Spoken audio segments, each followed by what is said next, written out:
Yes! Alright, what's up everybody? Peter Gilmore here for a late night video right here on the Peter fucking Gilmore channel, youtube.com/Peter Gilmore. Thank you all for watching right here on this late Tuesday night, August the 30th, 2022, or if you're now watching from somewhere else, it is now August the 31st, 2022. We have hit the end of August. Got a few days till Labor Day weekend, the unofficial end of summer. And then, that's pretty much it. Then we'll be counting down the official end of summer, which would be 2 weeks after Labor Day. So really, we got about 2 weeks left of officially summer. So I hope you had a great summer, guys. And if not, well, fuck you. Too bad if you didn't have a great summer. But it is what it is. The summer is over. The prophecy is in command now. Going into the fall and the winter. So we move on from that. But if you had a great summer, great. Didn't have a great summer, well, too bad. I personally had a up and down summer. Didn't do the things I wanted to do, but still did the things I wanted to do. And that's pretty much it. And now we're going to the fall and the winter. I got a lot of things planned. So I'm going to get to do those, and that's all that matters. And hopefully by the winter time, I'll be, by Christmas, I will be on the beach somewhere. But we'll see what happens with that. Now, sponsor once again for tonight, Monster Juice Mango. What is this? Monster Mango Loco. This is good. This is good shit. Fucks you up, but I'm not really supposed to be drinking most of it, but that's the only thing I got to drink besides water. I already had enough water yesterday. I wanted to just get some energies for the review. But it is what it is. And that's that. So thank you all for watching on this late Tuesday night, right here on the Peter Gilmore channel. I am your gracious host, your tribal god, Peter Gilmore, but you knew that already. Thank you all for watching the video. Come on into the chat. Chat room is wide open like Remy Sky's legs. And we'll talk about NXT tonight. Pretty damn good show. A lot of returns tonight.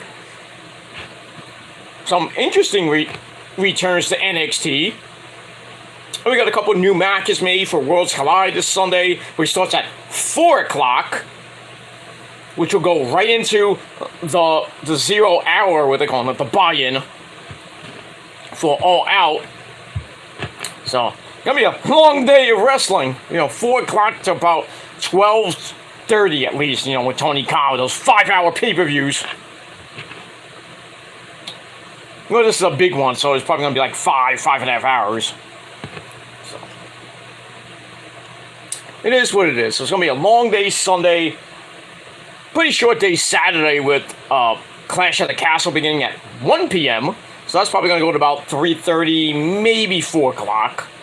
But we'll see what happens when we get there. And that's pretty much it. So that's that. So, like I said, hope you had a great day. I had a pretty decent day. I had to go to physical therapy today and kicked my fucking ass. Oh. Not a good day today at physical therapy. They rode-a-rooted me today. Jesus Christ. And I wasn't even feeling well to go. I mean, my legs were shot. And I told the doctor, and I told the people, what was ailing me. They really were working on my neck and my shoulder mostly. But since I told them that my legs were cramping all weekend, and right now, they said, we'll just do 2 sessions. I'm like, okay, fine. So I did my legs. Well, actually, they started on my side, then it went to my neck, and then my spine, my back. So I have posture problems, so it is what it is. Then they started on my legs, then they put that freaking vibrator machine, it looks like an anvil, on my leg. Oh!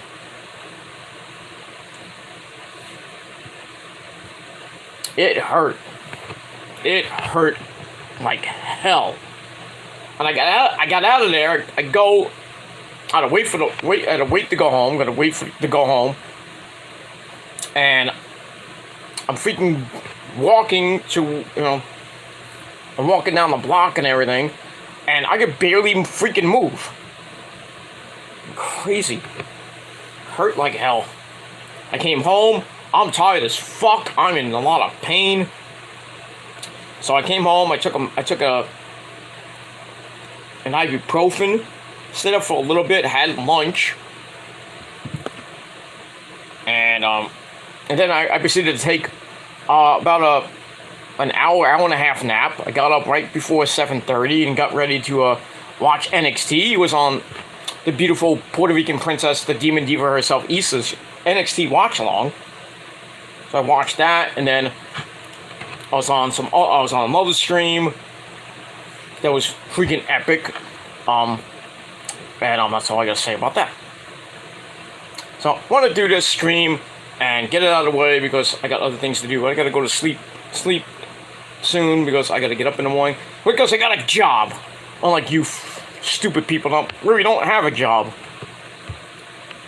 Well, you do, and you don't even do it. So, but it is what it is. All right, so.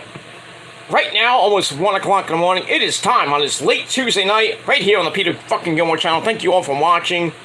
Leave your comments down below in the chat if you feel like it. If not, get the fuck out of here. But thank you for the free view. That's all I gotta say about that. Alright, so, right now, on the Peter Gilmore channel, it is time for your late night NXT review. For August the 30th, 2022, from Nickelodeon Studios at the Capitol Wrestling Center in Orlando, Florida.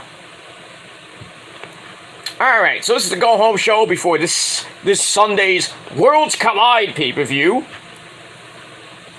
Now, I think this is, it's in London, so it's in Cardiff, Wales, where Clash of the Castle will be. But probably a different arena, I assume, because Clash of the Castle is on a big fucking stadium. So, it's the go-home show, so we'll see what happens between Bron Breakker and Tyler Bate to unify the world titles, the women's title, the tag titles, and all the good stuff on the show. But, like I said, we had some interesting returns of some old friends that used to be in NXT and NXT UK as well. But it was a pretty damn good show. I actually enjoyed it for once. It was a very good show, Hunter. Good job. Off that really bad Monday Night Raw last night, which got somehow 2 million views. Go figure that one out with that horrible ending. But I digress. I'm going to move on from there. Alright, so our commentary team, as always on NXT 2.0, the man with the creepy jackets, Vic Joseph, and my good friend, your good friend, everybody's good friend, the man himself, Bad News Reed Bennett. You know what's coming. I'm afraid I got some bad news for you. That's pretty much it. So, with Vic Joseph and Bad News Wade Barrett, who signed a new deal to stay with WWE, that's damn good. That's good news. That's good news, and that's all I gotta say about that. Also, before I start, I want to give my prayers to Buff Bagwell, who, Buff the Stuff Bagwell, who, well, he had a relapse and, on his addiction or drug addiction, I think it was. DDP did a video on his channel yesterday. So, yeah, Buff the Stuff Bagwell, not doing so good right now, but he's in the accountability house. I believe he's getting rehab, because WWE, he wanted WWE to get it. WWE's like, we're not giving it to you. Why, I don't know. So he went to his only good friend, and that's DDP. So now he's in the accountability house, and hopefully he's starting to get better. So my prayers go out to Marcus Buff Bagwell. Because he's buff. He's the stuff, and the girls just can't get enough. Like me. I'm buff, I'm the stuff, and the girls wish they had more than enough, if you know what I mean. Just ask Rose on that one. But I digress. We move on from there. We move on. Alright, so we start off the show with our first match of the night. Surprisingly, we're getting matches instead of segments nowadays on Raw, NXT, SmackDown. Little less talk, a lot more action here in WWE. There you go. Alright, so we start off with I Did It, Grayson Waller, I Did It, for Bob Saget, I Did It. Big ups to Eric Lima and the Rant and Rave podcast, and Jordan Little, Brandon Martin, Eric Lima, and the crew. New episode coming this Thursday at 8 p.m. on the Brandon Martin channel. Go watch it and tell them Peter Gilmore sent you. It's a good show. Good shit. And that's all I gotta say about that.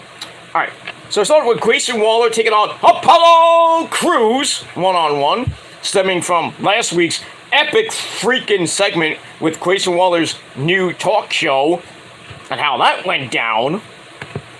You're just a low-budget Miz. That was funny. That was some great shit.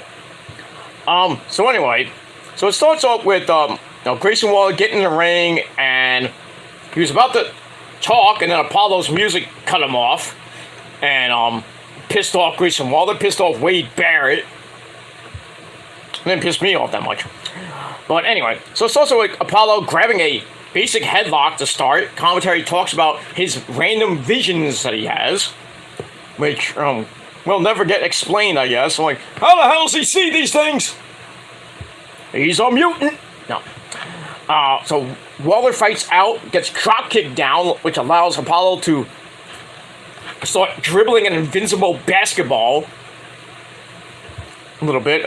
Maybe going back to your PWG days there, right? Ooh-ha, Nation. That was kind of weird. Then he picks up Waller in a long time, very delayed vertical suplex. What are you, Michael Elgin all of a sudden? Fuck that guy, by the way. That guy's blacklisted from professional wrestling. But he holds the record for longest vertical delayed suplex at 63 seconds. At a Ring of Honor show I was at. Crazy. Alright, so he hits that, puts Waller back down, and then Waller pokes him in the eye somehow, and Apollo just left the ring really quick, and he's grabbing his eye, and then the referee checked on him. I thought they were gonna end the match because of his, maybe his eyeball came out, or maybe got a scratched cornea or some shit like that. Then the medic came out, the trainer and a couple of other people came out to check on him, and we go to break, we go to picture-in-picture, and Apollo seems like he's okay, but his eye was kind of bothering him for the rest of the match. But still, put up a good fight. And came back, he fought out of a chin lock, but his slingshot hero gets counted into a basic 1920 sleeper hold. Apollo breaks out of that. And he kicks Grayson in the head, but Grayson gets in a shot of his own to slow Apollo down. He goes for the rolling stunner, but it kind of gets counted into a spine buster, but on the first attempt, Apollo tried, and I guess he messed up. But he gets it on the second try. Actually, Waller gets the stunner on the second try. 1, 2, 3, Grayson Waller, I did it for Bob Saget. So he did it for Bob Saget. So he gets the win. Match he gave 3 out of 5 stars. And that's pretty much it. So Waller gets revenge for last week. And that's pretty much it for that. Let me move on from there. Alright, after that, we go to the back where we see Diamond Mine getting ready for their 6-man tag team match against Gallus from NXT UK, coming off last week as well. So you have the Creed brothers, the NXT tag team champions, and Damon Kemp. And then Roddy comes in and wants to talk about the security footage from last week. Well, a couple weeks ago, I should say. Julius Creed doesn't give two shits. Like, I don't give a shit. And then Ivy Nile and Tatum Paxley come in. Tatum Paxley has her face all maxed up. I guess she has a broken nose from like a week or two ago. And they come in and they're ready for their match against the NXT Women's Tag Team Champions, Kaden Carter and Casey Catanzaro. And there you go.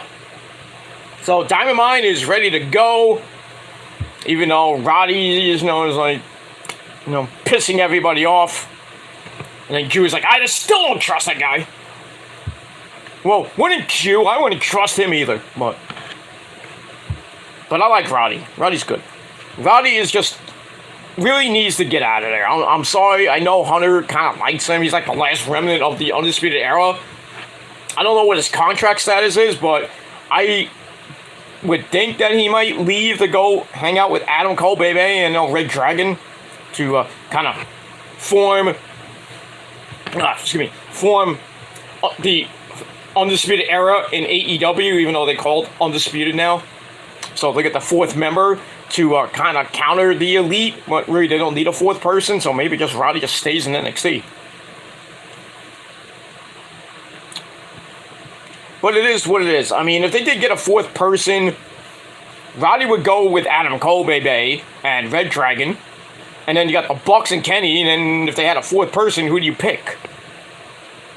You pick Jay White? Even though, Jay White and Adam Cole kind of, we're friends, and then we all remember what happened at Forbidden Door.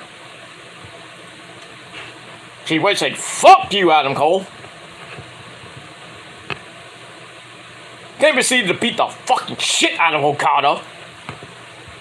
And Adam Page won that match. They retained the IWGP Heavyweight Championship. That's pretty damn good. I can't wait for that. Not can't wait for that. But yeah, if it happened, like a 4-on-4, yeah, I'd probably put Jay White with the Elite. But then again, he hates Kenny, so probably won't work out anyway. But we'll see. Whatever happens with Rowdy when we get there. So that's it. So I gave that segment 2.5 out of 5 stars. Alright, then we go to the locker room where Bron Breakker is in the locker room, just standing there looking pretty. And he opens his locker. I guess he was about to put his, or take his NXT title out, or do something. I don't know what he was doing there. But then he turns from this way to this way, and then we see, surprisingly, Finn Balor of the Judgment Day, former two-time NXT champion. He just pops up out of nowhere. I'm like, oh shit, it's Finn Balor. So he comes in and gives Braun a pep talk. And says that I made the NXT title the standard in this company. Sure you did. I don't think you did. I really don't think you did. I really think Adam Cole baby did that, but that's just me. So anyway, he says I've beaten people twice your size, so don't underestimate the NXT UK champion Tyler Bate. Even though he hasn't won the title. Or did that did the NXT UK tournament finish? I mean, I don't watch NXT UK, so he has the belt, so I assume he won the tournament. Or he just said, oh, I'm the champ. Fuck the tournament. But it is what it is. I don't know. So that was kind of cool to see Finn Balor there. Not even a heel Finn Balor-ish, but, great to see him and everything. That was cool. So I gave that 3.25 out of 5 stars. And that's that. But wait, we got more surprises to come. And we move on from there. Alright, after this, I'm going to go into the chat. Got my good buddy Will Rally Sport Rally from the UK. Speaking of the UK. Good morning to you, sir. Good morning, Dave. No. Anyway, so we get the match number 2. Tatum Paxley and Ivy Nile take on the NXT Women's Tag Team Champions, Kaden Carter and Casey Catanzaro, the dance twins, who can dance on my dick all night long, if I wanted to. But I digress. We see Toxic Attraction in the Toxic Lounge. Why not? You know, 3 hot pieces of ace. You know, Gigi Dolan surprisingly was there. I guess she's not hurt. Or he's getting, well, I'm surprised that Gigi was there. Isn't she supposed to be healing up? Or, I don't know, but she was there with Jacy Jayne and the NXT Women's Champion, the beautiful, vivacious Mandy Rose. Damn, I would like to be in that Toxic Lounge. Just sitting down and just have them just dancing all over me. Or on top of me, but if you know what I mean. Sit in my face. You know, but it is what it is. Anyway, this match was meh. Non-title match. I thought it was for the titles, but it's not for the titles, thank God. Anyway, so it's also with Ivy taking Kayden Carter down for an early near fall. Then hits a sunset flip for the same count. Casey Catanzaro comes in to roll Paxley up for a near fall, followed by a double clothesline by both women, as both women go down. And then, as we see them, we see Toxic Attraction has left the Toxic Lounge. I wonder what they're going to be doing, and I'll tell you right now. Gigi and Jacy come down for a distraction, which draws Ivy out the ring. They start a big fight, blah, blah, blah. Inside the ring, the champs don't give two shits. They hit the 450 neckbreaker combo on Tatum Paxley. It sucks to be you, Tatum Paxley. They get the win, 1, 2, 3. And that's pretty much it. In a match that lasted over 4 minutes. And that's it. The Grayson Waller match went a little over 11 minutes. Ah, damn, it wasn't 11-11. We could have made a wish. That's a joke, by the way.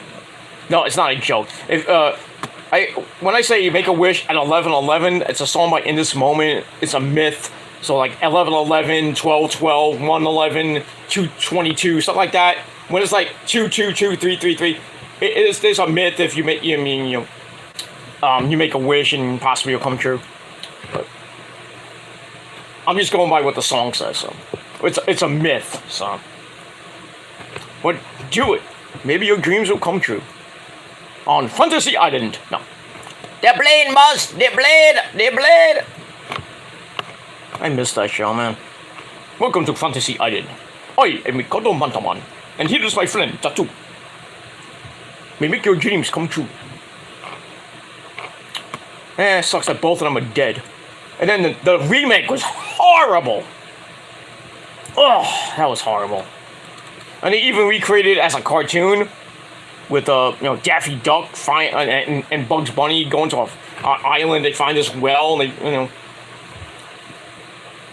and it made it basically like Fantasy Island. They found a freaking penny. They drop it in the well, and the person in the well said, "Hey, I'll make your wishes come true. I'll make Fantasy Island, and all your friends can come and make their wishes." And then everybody left, and then they had no wishes left because everything, the map, the supposed map got thrown into a volcano, and then everything just disappeared. And then it was Yosemite Sam, Daffy Duck, and Speedy Gonzalez there, and then the person in the well said, "Well, you got 3 wishes left, so make them good." So Speedy Gonzalez, being a dick, saying, "I'm so hungry, I wish I had a burrito." And then a burrito appears, and then Daffy's just like, "You idiot!" It's like, "You idiot! Why'd you make a wish like that? I wish that burrito was stuck to your nose." Boop! And there goes wish number 2. And then the burrito is stuck on Speedy Gonzalez's nose saying, "Oh, I smell burrito!" So then, they're all pissed. And then, Daffy Duck realizes his mistake. And he's like, "Well, I guess we have only 1 wish left. So Sam, wish us off this island." So before they were about to do that, Yosemite Sam says that, "Too late. I wish for a pirate ship. And I'm gonna go find freaking Bugs Bunny, and I'll fight him on a pirate ship," which he lost. He's like, "You're despicable." So we never found out if, Speedy Gonzalez got that damn freaking burrito off his nose. And if they go off the island. Never found out. It was a good cartoon. I forgot what it was called. I think it's called, Daffy Duck's Fantasy Island or some shit like that. Kind of cool stuff. Good stuff. But, yeah. We move on from there. So I don't even know what I was talking about. I'm sorry. I went off topic. God damn it. Damn it, Bobby. It is what it is. Alright, so, yeah. So Gigi and JC come down for distraction. And then Ivy goes out to beat them up. Where was Mandy on all this? Oh yeah, that's right. She was sitting on my face. No. So in the ring, they hit the champs hit the 450 neckbreaker combo. 1, 2, 3. They get the win to well, they don't retain, but they get the win to continue on as tag team champions. And that's pretty much it. Match I gave 2.5 out of 5 stars, and that's pretty much it. Afterwards, the champs grabbed the mic, and I don't know if they said anything before that, but they grabbed the mic and say, "Oh, we're the champs, we're the greatest." And then out of nowhere, we hear the music of Doudrop, Piper Niven, and Nikki Ashhole. So yes, they sent the catering crew down to NXT. Remember when they did that to Apollo? They did that to Commander Cease. And a whole bunch of other people like went to NXT to get some seasoning. Dolph Ziggler, the Mysterios for like a week. The Miz. So yeah, so Doudrop and Nikki come out, and they like the idea of a party, but they also want a title shot on Sunday. So the champ's like, sure, we'll beat you in your hometown, dummy. So on Sunday at Worlds Collide for the NXT Women's Tag Team Championship, we got Kayden Carter and Kacy Catanzaro taking on the, I guess you can say, the hometown team of Doudrop and Nikki Ashhole. Yes, they are from England, right? I know Doudrop's from England. I think Nikki Ashhole's from England as well. I could be wrong on that. But they're not going to win, obviously. I just feel that, with Toxic Attraction getting involved in that match, they're probably going to get the belts back for the 3rd time. There's no tag teams in the NXT UK, in the NXT Women's Division. There's no tag teams. It's just Toxic Attraction, Kacy Catanzaro and Kayden Carter, Ivy and Tatum, that's 3, Valentina Feroz and the other chick, I forgot her name. The Italian-Spanish chick. Spanish Connection. That's really 4 tag teams revolving around one stinging belt. And then you can put Zoe and Nikita in now, because now they're back as a tag team, I guess. So that's 5 tag teams. Still, you need more tag teams, but I digress. So we'll see what happens with that. So Sunday, we'll see what happens. But I think the champs are going to retain. Easily. But we'll see what happens with that. Alright, then we go to a video with the beautiful Kiana James, Miss Tessmacher 3.0, or Stacy Keibler, and her, as an accountant with that short skirt, looking hot. She's in her office, she's all ready to go. She has a match with Zoe Stark later in the night. And then she gets a call, and then it's like, is it all done? Yeah, your bed is ready there, Kiana. I'll just be there in a little bit. But I digress. And we'll see what happens with that. I know I got comments coming in, but I'll get to that in a second. Alright, so I gave that 2.25 out of 5 stars.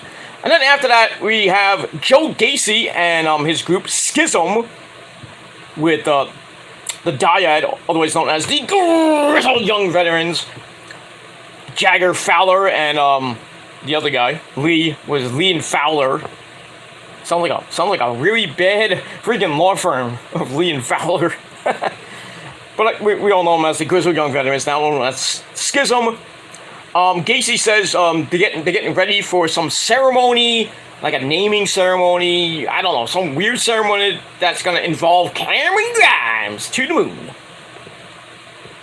I'm still trying to get him to join the group. And we'll see what happens if Cameron joins or not. I don't think he will, but we'll see. Alright, so I gave that 2.5 out of 5 stars. Alright, so we're going to take a break for a moment, and we're going to get to our great people in the chat. Well, just Real Rally Sport Rally right now. Anyway, let's get to that. Alright, what's going on, mate? How you doing? Real Rally Sport Rally says, "Hi, Pete. Hope you're okay. NXT okay tonight. Weird Nikki Ash Doudrop appeared."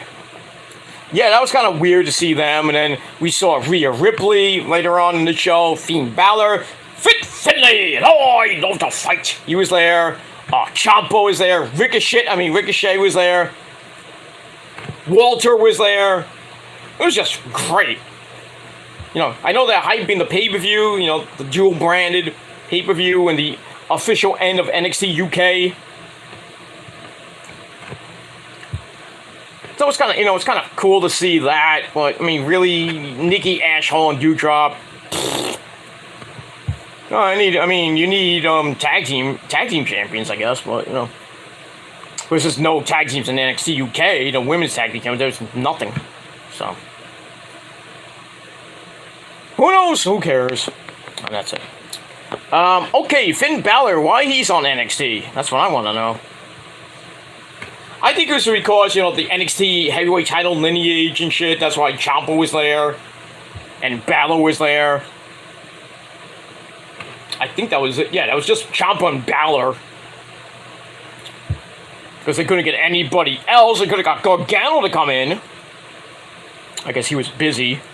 Probably, you know, he was busy with Candice LeRae, if you know what I mean. Who else? I would say maybe Shinsuke, but we could have got almost like all the NXT champions they've had. Well, currently on the roster at least.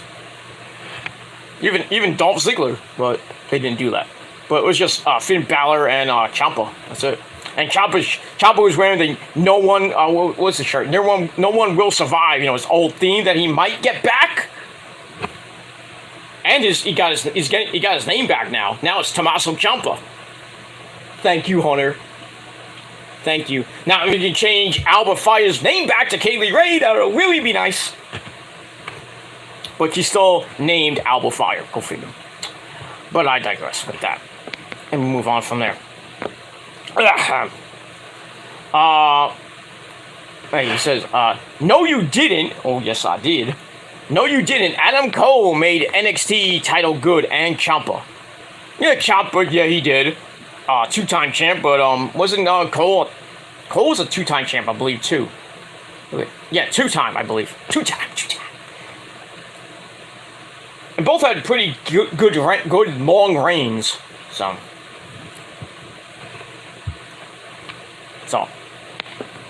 you know, I agree with you.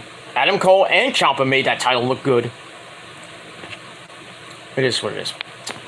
Alright, next comment. "I like these two. Tatum Paxley, good started on NXT Level Up, which no one watches. Because it's on the network. Nobody who wants to watch anything on Peacock?" But I digress. And Ivy Nile just jacked. Looks great, bit like, looks great, but like Jade Cargill. Yeah, I mean, Jade's built like a fucking house. She's a truck, like a brick house. She's Matamate. Yeah. That would be an interesting match to see. Ivy Nile against Jade Cargill. I'd probably pick Jade to win that one, but that's pretty much it. But yeah, you know, the team of Ivy and Tatum and Paxley, it's a good tag team, but I just feel it's like Raquel Rodriguez and Aaliyah. Ivy does all the work, and Tatum just comes in, takes the loss, or somehow she'll get the win, like what happened on Monday Night Raw last night, which still pisses me off.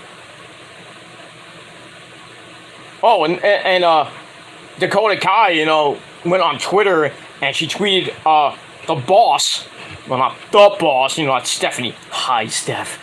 She tweeted the other boss, Triple H, and said, "We need to talk." So I tweeted Triple H and said, "Hunter, you're a dumbass. You didn't see that the referee was a dumbass. You didn't see that Io was the legal woman. Come on, Honor. Come on. Didn't he probably... No, he didn't block me. But as far as I know. As far as I know, he hasn't blocked me yet. So I doubt Hunter will, because, you know, we're good friends. But he just doesn't like me going, hi, Steph. Hi, Steph. How you doing, girl? Please give me a job. No, I'm kidding.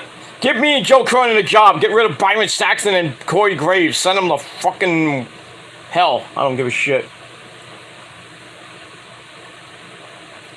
I'll sit next to freaking, I won't sit next to Michael Cole, because I'll freaking annoy him to death. I'd rather sit next to Pat McAfee by myself. That would be great commentary. Me and Pat talking about football and talking about sports, and, you know, I'd love to be on this show.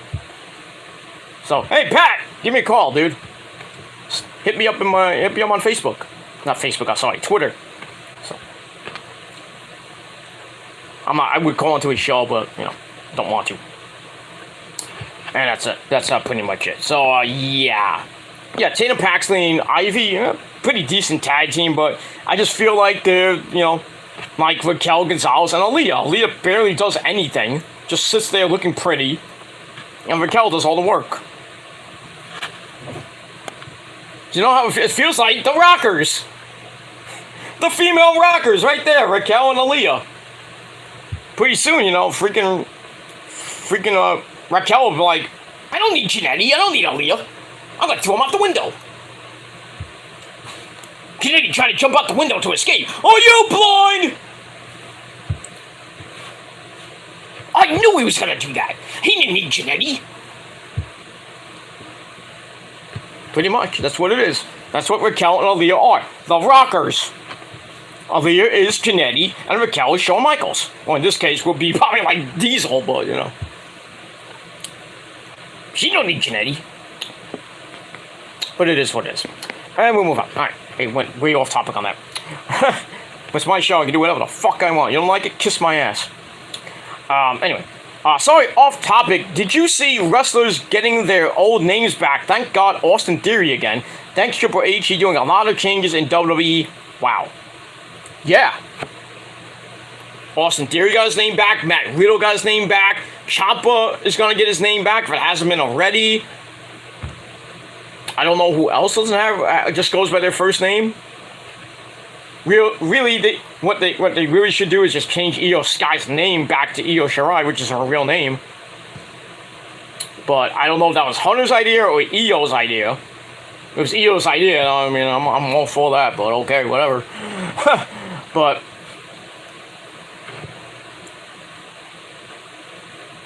they call Damian Priest, which makes no freaking sense. Damian Priest should get his name back to Damian Priest. I mean, I don't think Vince did that. I don't know. I mean, he was just known as Damian Priest. Now he's known as Priest, so I don't know what happened with that one. But, you know, glad to see that the names are coming back. We're getting, it's not sports entertainment anymore. It's professional wrestling. Thank you, Hunter. Now, if you can call it the sport of professional wrestling, that would make my night. Because it is. Wrestling is a sport.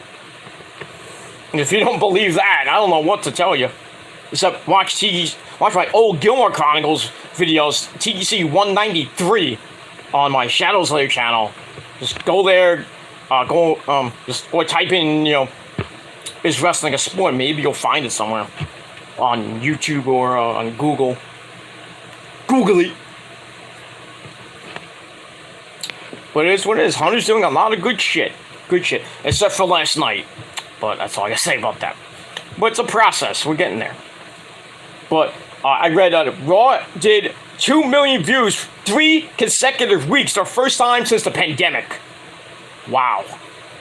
Change is good. Change is good.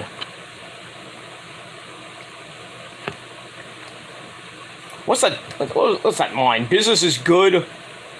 Or something like that.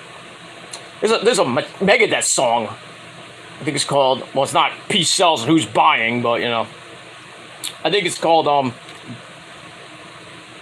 business is something and business is good or something like that. I forget the actual line, but that's a good song. Peace sells and who's buying? Peace sells, but who's buying? Uncle Dave Mustaine.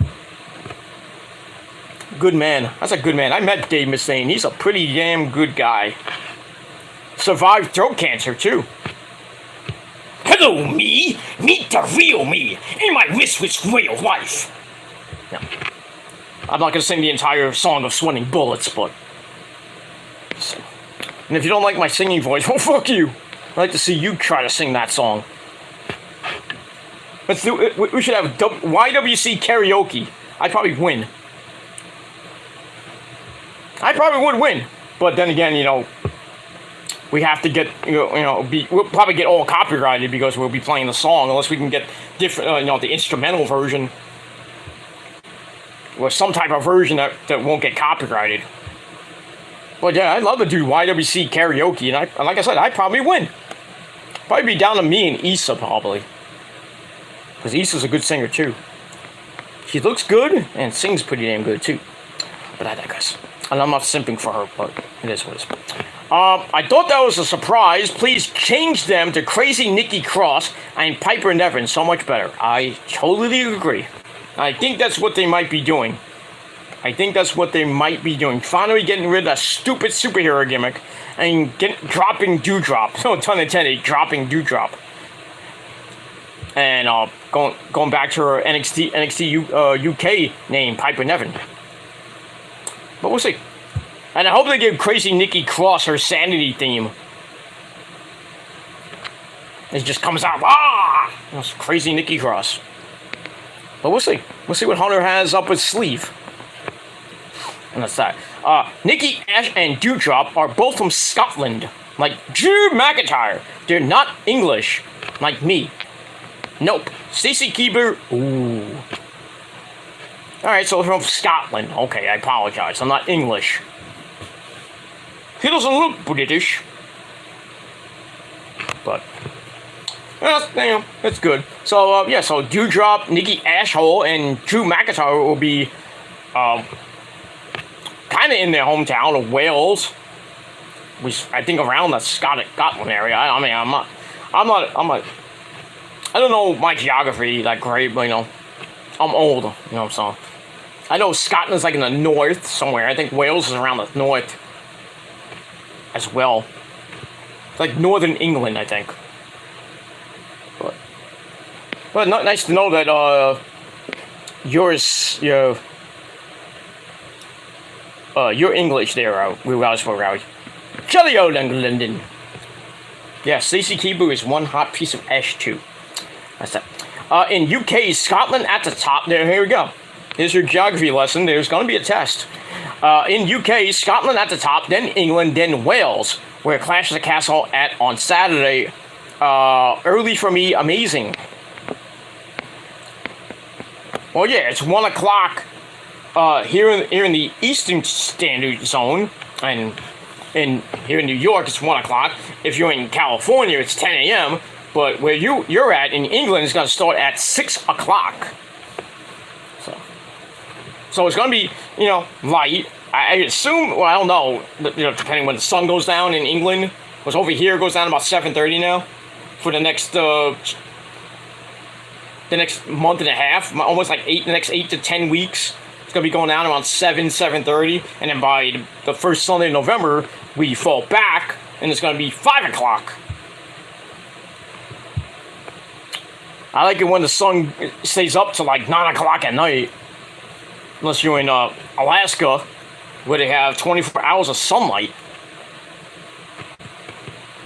Pays to have that. That would be great here in in America, in Canada too, and everywhere. They even were talking about getting rid of daylight standard time. There was daylight savings time with daylight standard time. One of them, and it would just be like sunny all year round. We wouldn't get it, like you're doing it alone and doing it in the dark.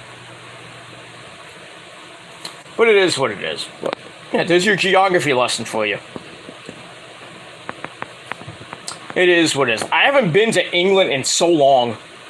or even Europe. I haven't been overseas since 1988, and that was to see Pink Floyd in Venice. Coincided with the DVD, which I have. I don't have it right now, but Pink Floyd live in Venice, 1988. I was on the boat, and they were playing on a big barge. So freaking epic concert, and all I ate was freaking spaghetti and calamari. Me and my friend Mike and his dad and a couple of his friends, his brother, took me along. You don't see me in that, but the '86 concert which was in Long Island, the Delegates Out of Thunder DVD, CD, DVD, remix DVD. I mean, so many out right now. I'm in that one. You see me in that one, which is great. But so I'm a star and you're not. It is what it is. I did read something about Pink Floyd. I think they said they were selling their back catalog for like a lot of money, like £400,000. It's a lot of money. Well, I don't know what that's equivalent to in America, but probably like a couple million, maybe. I don't know. I think I don't know the currency, how it works out, but that's kind of cool. Yeah, Pink Floyd's been like reissuing remastered, remixed editions of their albums. They just came out with Animals 2019. It is what it is. I mean, In This Moment just came out, is coming out with Blood in 1983, coming out October the 21st. I did a video yesterday about that on my Metal Guy channel. Link to the channel down below. And the first single, Horror 1983, the reimagined version of some of their songs on the Mighty Blood album, came out. And the song is going skyrocketing.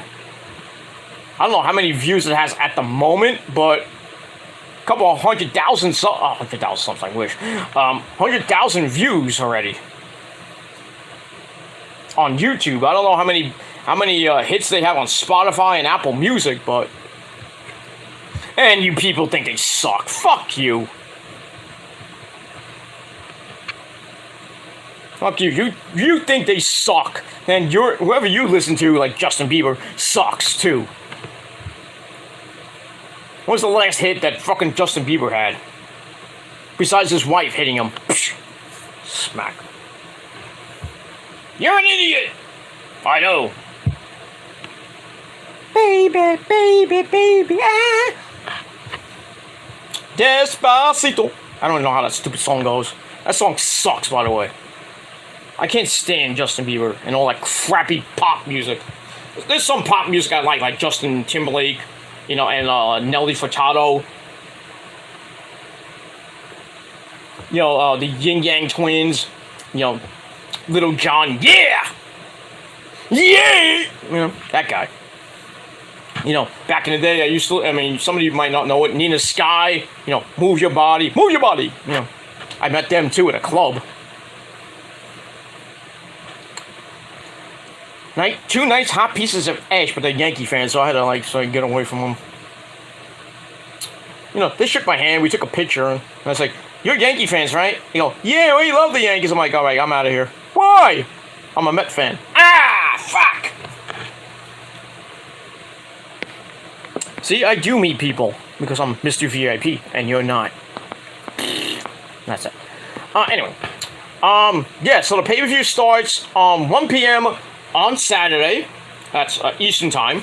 And then Worlds Collide starts at 4 p.m., which will be 9 o'clock in jolly old England.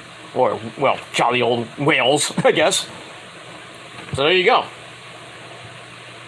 Worlds Collide, 4 o'clock, goes right into, I'm hoping it ends like 6:30, so that we can, nobody's gonna do a freaking review of it right after that, because, you want to do a review while the freaking buy-in goes on. The pre-show of All Out at 7 o'clock. You're gonna be doing fucking live reviews. People will probably be doing watch-alongs for Worlds Collide, and then probably doing another one right after that for All Out. which I'm hoping to get home by to go on Easter's watch along for All Out, but I won't be on any watch alongs. I know Chase has one for Clash of the Castle, but I won't be on that because I'll be away. So not that you guys care, except for certain people that just need to hop off my dick already, and other people's dicks. But you got destroyed tonight, so. It's usually late pay-per-view. Okay. I don't know what that meant, but okay. Was that today Tommaso Ciampa got his name back? I missed that. Cool. Thank you, Triple H. Well, I don't think he got it yet, but he is looking like he's going to get it back. I mean, Riddle got it back on Monday night. Theory also got it back, I think at a house show. Now, I don't know when Ciampa's getting his back, but he will be getting it back most likely. Oh yeah, thank you, Hunter. And we also have to thank Stephanie. Thank you, Steph. Okay, there goes. Move on from there. And move on. That was weird. Why Raquel good Aaliyah's crap? Jesus does not deserve to be champ. Have Aaliyah Raquel great. Yeah. They don't deserve to be champs. I don't know. I think the referee botched, or Hunter just swerved us all when we all thought that Dakota Kai and EO were gonna win. I mean, it was a logical choice, and Hunter's like, no, swerve, bro. He pulled off a Vince Russo. That's why they made Raquel and Aaliyah the champs. Because, I guess they didn't want Dakota and EO to go into the 6-woman tag team match with Bianca, Asuka, and Lexi as the champs. I don't know. Or there's some other plan that he has. But I think the plan is, what they really should do on Monday Night Raw this Monday night, is have a rematch. I mean, Dakota Kai has a great point that she was not the legal woman. EO was. I mean, if you watch the match, after Dakota Kai got pinned, she's like, they're all shocked, and then she looks at EO and goes, I wasn't the legal woman, I wasn't legal. She has a beef. Take it up with Hunter, and I think she did. So I think we're going to get a rematch on Monday Night Raw, and then we'll see the actual champs be crowned. Just had to take a week, which is stupid, but okay. But it is what it is, yeah. So, yeah, just a bad idea to give Raquel and Aaliyah the women's tag team belts. Stupid. Stupid. Too stupid. What it is. And speaking of weird, I can't wait for the Weird Al documentary to come out. I think it's on Hulu? I think it's on Hulu or Netflix, I think it is. But that's kind of cool. The new trailer came out today. Just basically focusing on Weird Al's little thing with Madonna back in the day. I didn't even know they were going out.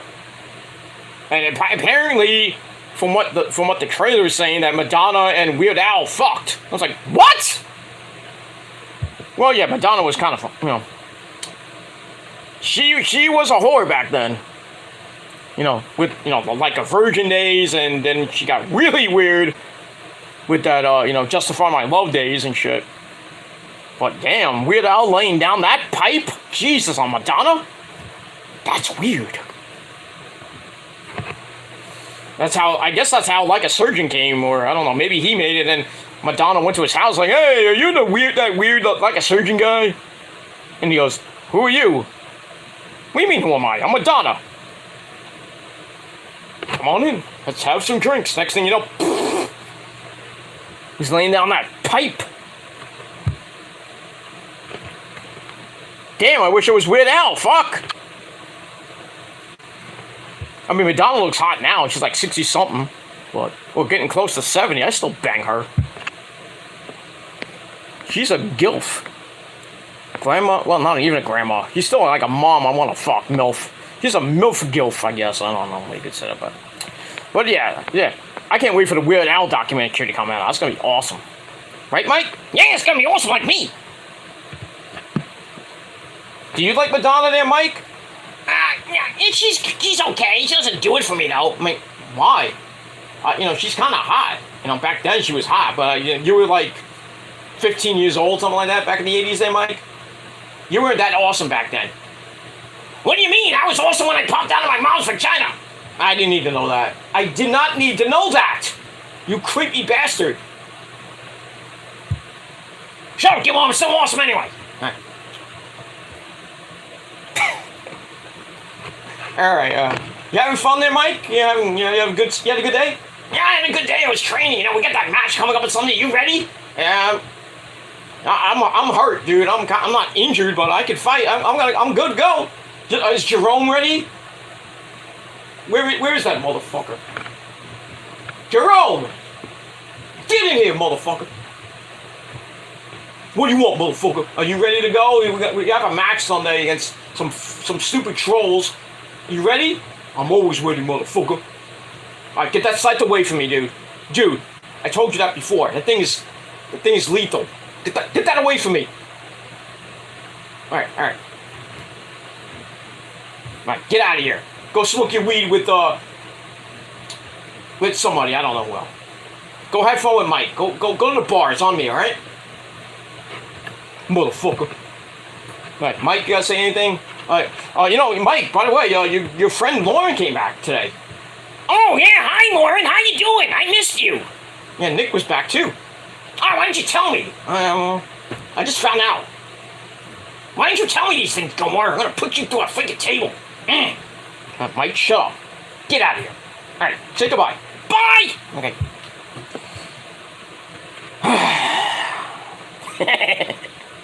See? Satire. Comedy on my show.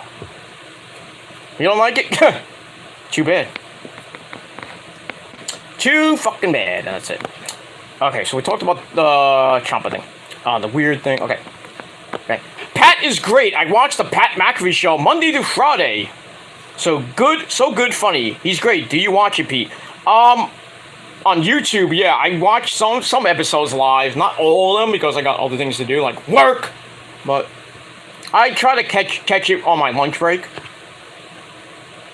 He was talking about Jimmy Garoppolo today, who signed he kind of signed a deal with the Niners to stay on for one more stinking year, but he's not gonna be the starting quarterback. Thank the Lord. So he's gonna be watching Trey Lance get us to the promised land. And that's the Super Bowl. When the Niners win the Super Bowl this year, Jimmy G's gonna look like an asshole. Hey Jimmy, what did you do all year? I just sat on my ass. Yeah, you've been doing that for the last 3 years. You got us through the Super Bowl in 2020, and then really the refs fucked us over in 2020. Same year the man over there passed away. Right after the Super Bowl, too. I miss that guy. My brother from another mother who would have kicked your ass if he was still alive. He can kick the troll's ass from here to Kingdom Come. Same thing with you-know-who. That's why somebody is scared of her. But it is. We'll move on from there. Well, yeah, Jimmy Garoppolo signed a deal to be the backup for Trey Lance. Good. Sit on the bench and watch, asshole. You didn't do any good for us last year. You got us to the NBC Championship game, but then what happened? Choke City. Where wasn't really his fault. It was Jeremiah. I think his name was Jeremiah. Ward or Tart had an easy interception right in his hand, and he just dropped it.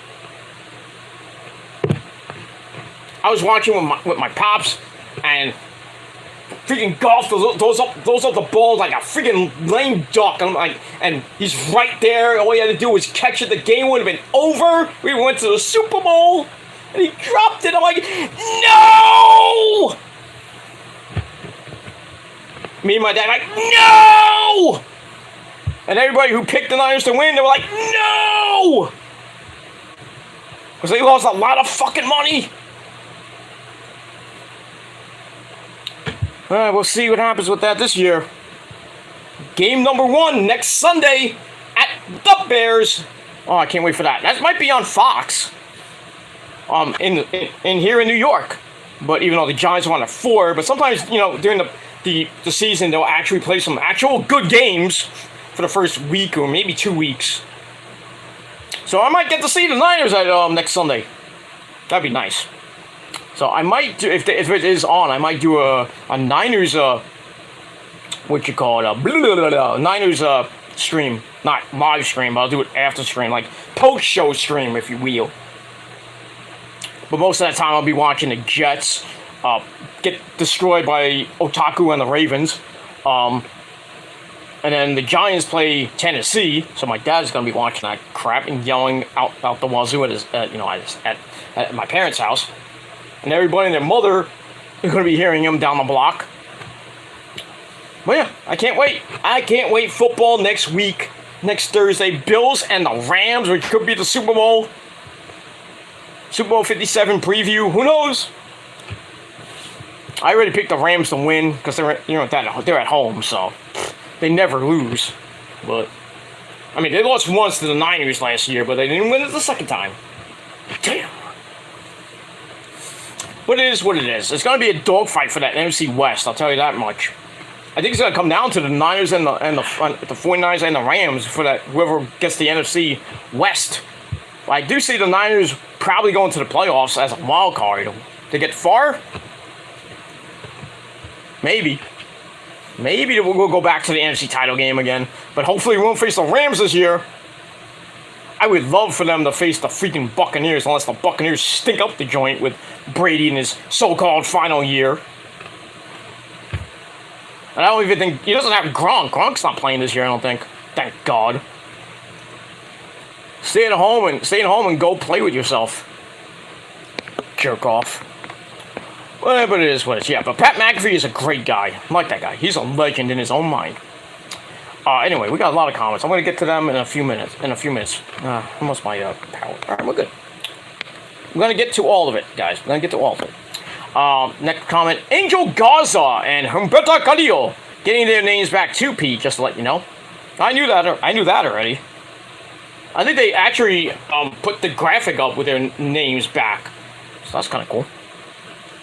Instead of saying Garza and Humberto, or Angel and Humberto. Sounds really weird. But what are they doing with Humberto and Angel Garza?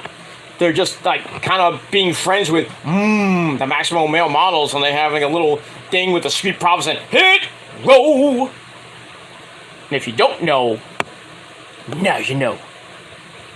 Because of my good friend Prince Idol and his cousin Swerve. Move on from there. Blah, blah. Okay. The viewing figures gone right up from 1.5 million every week to 2 million since Vince left. Triple H, what does that tell you, Pete? Triple H, man, okay, yeah. It means Triple H is doing a damn good job. That's all I'm going to say about that. Change is good.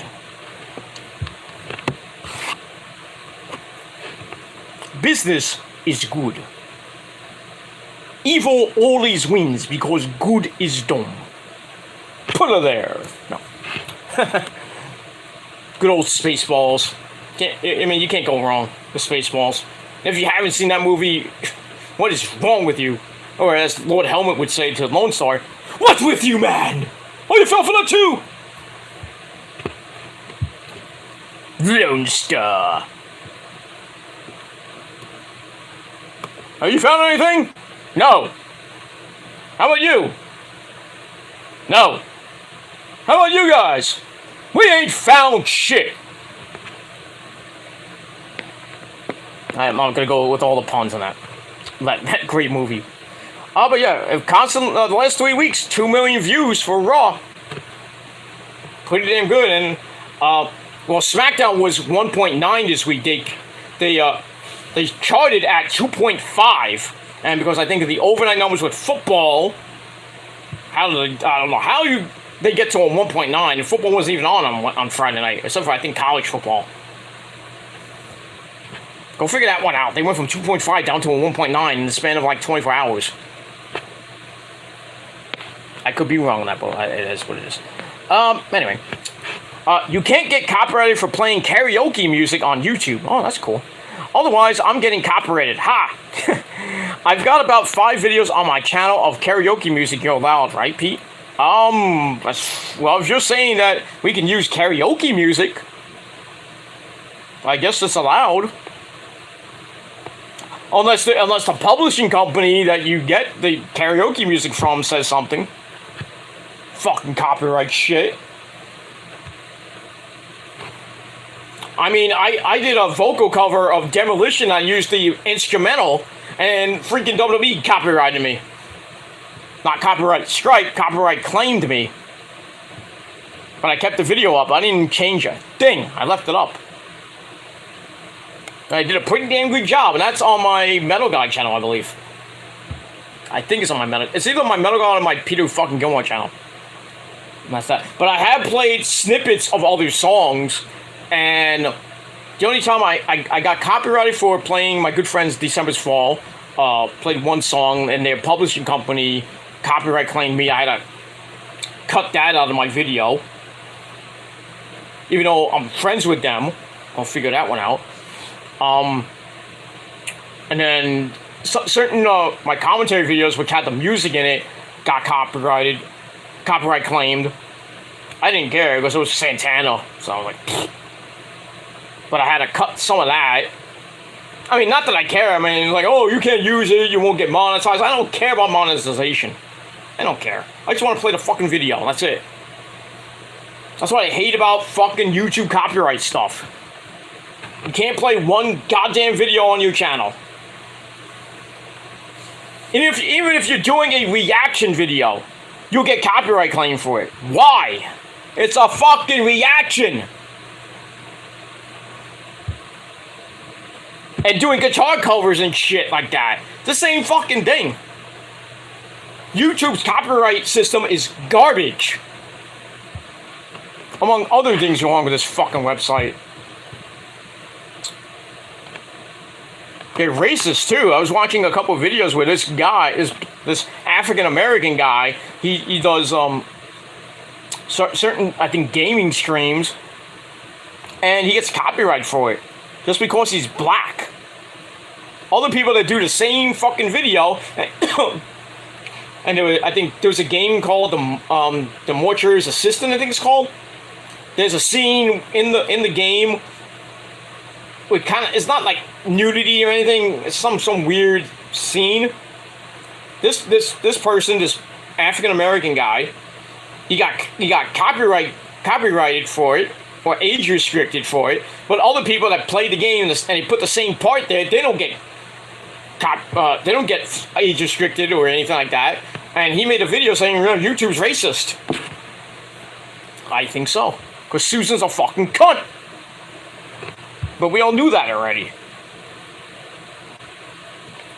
You know, YouTube just needs to get rid of these fucking monkeys that are around. These people that there's no freaking person that deal with all this shit. Susan's just there collecting a goddamn paycheck. There's no human system to deal with all the trolls and everything. And when you get age restricted, it's because there's a AI system. A stupid computer goes through like thousands and thousands of hours of YouTube stuff and like, hey, this ain't right. And then you get age restricted for just the weirdest fucking thing. Makes no sense. I mean, there was like one point last year, I got tons, I think I got like, I don't remember how, not in one succession, but I got like 12 freaking age restriction things. It's like, oh, your video got age restricted for nudity. I'm like, what? For what? A raw review? Where's the nudity? Where's the violence? I mean, what are you talking about? So I went and appealed it, and most of the time I won. There was like maybe 2 instances I lost. And I yelled at them. I'm like, what the fuck? I mean, it didn't give me a strike, just age restricted my goddamn video. Not that I care, but because my videos are not made for people under 18. We're rated R in this show. I mean, it is what it is. But yeah, YouTube's fucking system, YouTube needs to change, man. They really do. They need to get Susan out, get somebody that actually fucking cares about the website. And get somebody in there so we don't have to deal with a fucking AI system. Get somebody there and watch a whole ton of fucking videos and be bored for 24 hours. And then maybe we'll get somewhere, but right now, probably not. Got about the same old fucking website that we all know and love. That's why everybody's going to Twitch pretty soon. YouTube probably be a thing in the past in a few years. That's what it is. But yeah, I mean, if you don't get copyrighted for karaoke music, I think it's allowed. I mean, we'll see. I mean, I don't want to test it out, and then I get it, and I'm like, dude, you know, it is what it is. 8 p.m. it goes dark here now in the UK. Okay. Okay, sounds amazing. Pink Floyd in Venice. Wow, bet that was amazing. I'm so jealous. Sounds awesome, Pete. Yeah, well, it was a damn good concert. Damn good. You can't even get the DVD anymore. It's not even a DVD. It was on VHS. I don't know. They should make it a DVD. If they haven't already, and they should remix that album too. Not even an album. It's just a freaking tour. It's like a bootleg, if you think about it. Remember bootlegs back in the day? They don't do that no more. Back in the like the late 80s, 90s, and early 2000s, you can go to a record store and there'd be like a whole section of bootlegs. Most of them are good, most of them suck. I bought a Pink Floyd one. I think it was the one they did one called Pigs over Boston, where they did it at Gillette Stadium where the Patriots play. Two CDs. It was a double CD of the concert in Boston, and it looked like it got taken from the soundboard. It was so horribly bad. Like some freaking fan took it. Like, what the hell is this? I can barely hear David Gilmour's guitar. All I hear is the fucking fans. I can't hear the lyrics. I'm like, what the fuck? Freaking wasted $15 on that. God damn. But I have one from France. Sounds almost the same, but you can actually hear things. It's better quality. And that's a double CD too. It's called what's it called? I forgot the name of the actual. I think it's called One Night in France. I think it's called. I have to check it. I have somewhere in my mounds of CDs I have. But nowadays I don't buy CDs. I bought Blood 1983 because I just wanted to have it. So most of the time I buy my music off Spotify for free. So pays to get good things free. I mean, I do get the physical copy because I work for a major record company, but it is what it is. So. And no, in this moment, does not work for that company I work for. They used to, but I don't work for that company I used to work for, but I don't. But it is what it is. We'll move on. But yeah, it was a great time back in 1988. Good times. They were great back in the 80s. Yeah, they were great. I mean, great pretty good stuff in the 80s when David Gilmour took over for Pink Floyd and that whole thing with him and Roger Waters Roger Waters wanted to just take Pink Floyd in his name, and David Gilmour was like, nope. No, Elijah, you're not doing it. What happened? He took the name, and Pink Floyd just went to the stratosphere. With they came out with Delicate Sound of Thunder in '86, coincided with Momentary Lapse of Reason, which came out in '87, and then their last actual studio album, which was The Vision Bell, 92. Then they didn't make an actual freaking studio album until The Endless River, which was the last actual album, which was all instrumentals. Nothing wrong with that. And then David Gilmour was triumphant, great back catalog with his solo stuff. He has the David Gilmour album, then he has About Face, which is his second album. The third album is On an Island, great album, by the way. And then his last album was called Rattle That Lock, which I saw live back in, what year did I see that? 2016 at Madison Square Garden. Didn't have great seats, but you know, I saw the whole thing, the whole stage. It was great. Good stuff. Good stuff. 1983. Okay, I was 3. Ha! Like Pink Floyd. Well, you were 3. I was about to turn 7. I was 6.5 before. I was about to turn 7 in December of '83. So there you go. But yeah, in this moment is reimagined a couple of the songs on the Blood album, Blood, War, Adrenalize, and Burn. Just really different synthesized versions of the songs. Great shit. And then new song 1983, of course. So that comes out October the 21st. You can pre-order it right now, or you can just download it on Spotify.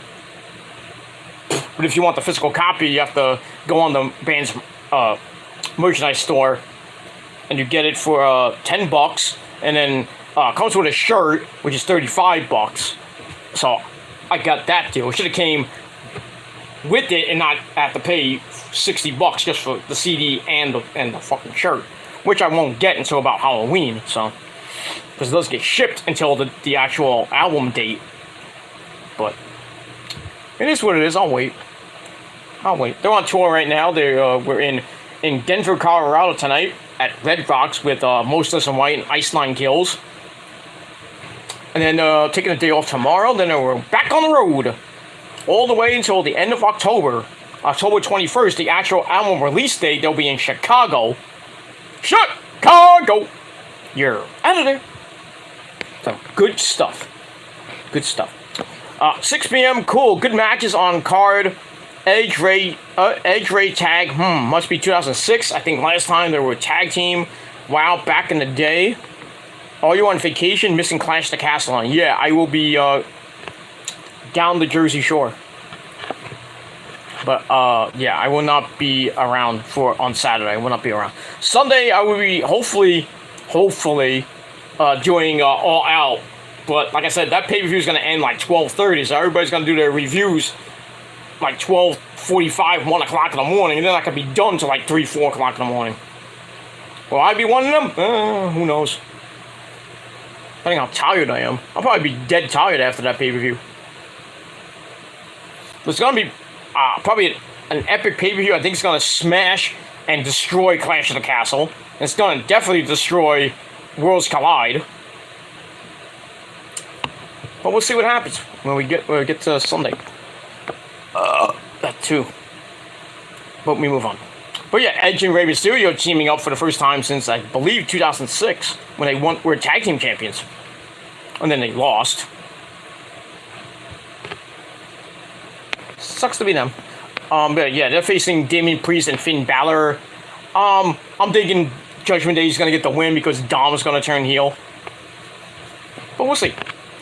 Let's see what happens with that. I got my predictions coming on Friday with that and All Out as well. Gilf, Madonna, hot. She's 60. I would 60s, I think. Yeah, I think she's in her mid or near 70. But goddamn, she's still hot. Looks like a prune, but she's still hot. She has a new album out too, like 40 number one hit box set. I think it is. I don't know the name of it, but that's good if you want to get that. I mean, I have almost everything from Madonna already, so except her her pussy, but she can justify my love. But I digress. Like a surgeon, hey, cutting for the very first time. Okay, move on. Mike Awesome here again. Is Jerome from Family Guy character or nope? No. Jerome is New Jack's real name. Ain't that right, motherfucker? Yeah, go back to smoke that weed. Get out of here. And Mike, somebody said hello to you. Real Guy Smoke Valley, a good friend from England, said hi. You want to say hi to him? Hi, how you doing?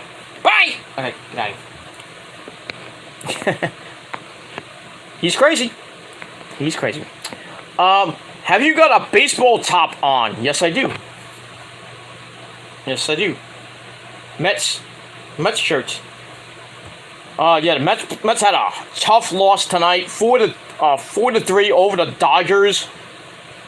I knew that series was gonna be tough, but the Mets held in. They were down. They were up 1-0. Then it was 3-1. Then the Mets tied it up. It was 3-2. Then Can of Corn, Mark Canha or Can Do, hit a home run to tie it up, and then the fucking bullpen blew it as usual. And then Escobar gets a hit in the 9th inning, and then Vogie, good friend Daniel Vogelback, hits into a double play, and that was it. That was it. There was no chance the Mets could have scored anything. On a freaking guy in the 9th inning, Jake Reed, who used to pitch for the Mets, and got rid of that guy. And it's New York, and if we send somebody over to another team, they do good against us. So, freaking guy has an ERA higher than my mortgage.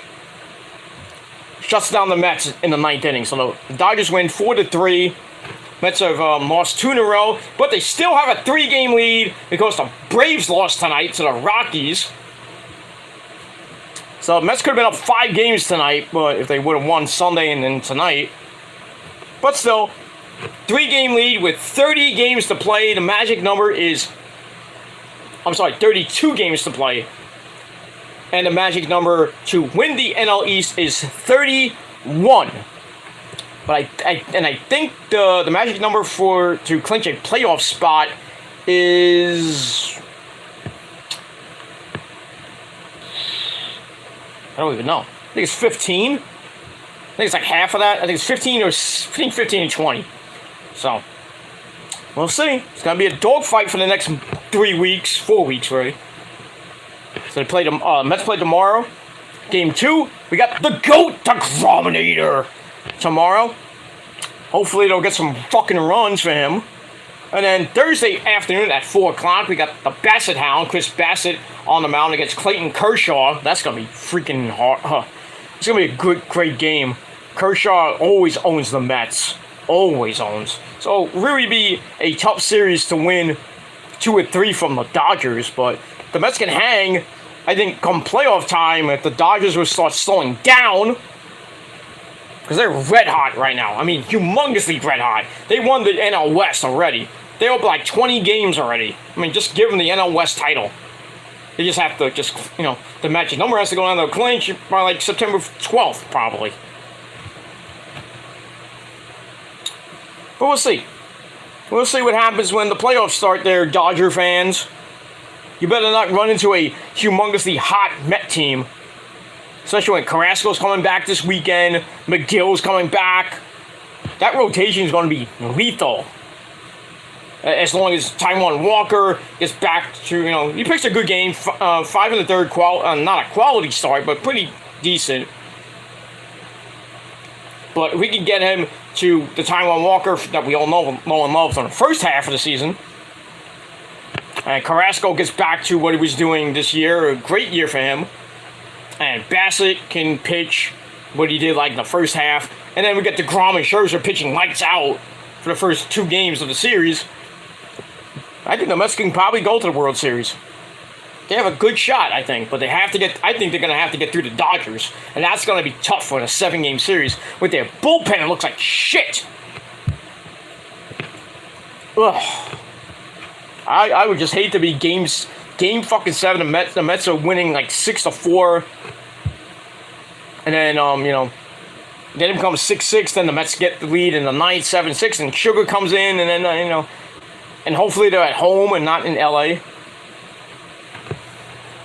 I mean, we'll have to see in the next couple weeks. That's all I gotta say about that. 32 games to go, guys. 32. We'll see. But yeah, I'm wearing the Mets shirt for now. Jimmy G is not very good, is he? No. Too many interceptions. Trey Lance, okay. Wait and see. Starts soon. Can't wait. Is the September regular season starts, Pete? Yes. Do you know when the season starts? The season starts next Thursday night on NBC. Thursday Night Football. We got the Bills, like the Buffalo Bisons, the Bills, the AFC East champions, taking on the Super Bowl champion. I hate saying that. Super Bowl champion St. Louis Rams in SoFi Stadium, 8 o'clock on NBC. And should be a great game. I'm going to watch that. It's going to be damn good. As much as I want the Bills to win that game, but Monty would tell you that the Rams will probably win that game. Probably. I didn't say they will, but they will. They probably will. I picked them to win, so they better win. Give me some points. And then the actual season starts on September the 11th, next Sunday. So yeah, football begins, guys. It's coming up. Coming up next weekend. I can't wait. I'm going to be in full football mode, so don't bother me. No, you could. I mean, you can hit me up on Facebook, Twitter, and Instagram and say, hey, how about those Niners? I'm like, they're good. It is what it is. Where are we here? All right, we got a few more comments, and then we're going to get back to the review, and then we'll be almost done. But thank you for the comments there, Will Rascal Rally. Couldn't have done it without you. But I know we got two people, and one of them is that, we don't know who that person is. We don't know who the first one is. The second one, probably be you there, Real Rascal Rally. But it is what it is. The guy has no life. We're gonna be good. Saints this season. Oh, you're a Saints fan. Not that you're bothered playoffs for us, I hope. Well, we'll see. Let me get the Bible, by the way. The Bible. Let's see what the Saints are. I want to do this real quickly. By the way, well, I misprinted, by the way. Look at this great picture of Bosa. Look at that. That's one sexy man right there. Next to me, of course.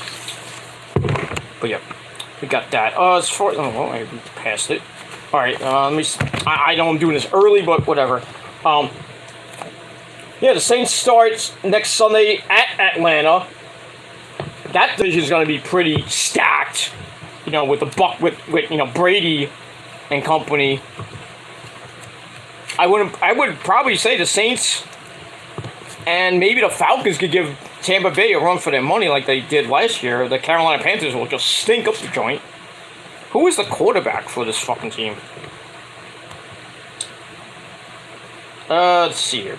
Oh, Andy Dalton was signed as a backup. That's nice. Not that I care about Andy fucking Dalton, but let's see here. Quarterback. It's Andy Dalton. Oh, Jameis Winston, but I don't know if he's even playing. So I mean, we'll see what happens with your Saints there, dude. I mean, I don't think they play. Do they play? Now I have to get the book again. Damn it! I have to look again. I don't think the Saints played the Niners this year. They did last year. Let's see, do they? Sometimes oh yes, they do. November 27th in San Fran. That is a 4 o'clock game. Well, 1 o'clock in San Fran. 4 o'clock here in the Northeast, but I probably won't be able to watch it unless I'm, I have to watch it on the computer because I don't have Red Zone. I mean, I don't have the NFL Network. I have Red Zone, but I don't have the NFL Network. But it is what it is. So yeah, get ready November 27th, dude. I know you on Twitter, dude, so hit me up on Twitter that day. Twitter link would be down below, by the way, for you out there. We always ask for whack. But anybody else, you're not gonna follow me. You can go to hell. I'm just kidding. If you're new here, you could, but whatever. But yeah, November 27th, your team goes down in the Bay. The faithful. We won't be playing that horn. I will be playing it loud. When the Niners play, and they score, I got the freaking touchdown horn ready, and it goes on blast. And you thought my brother doing it loud and scaring his neighbors when he used to live where he used to live back in the day?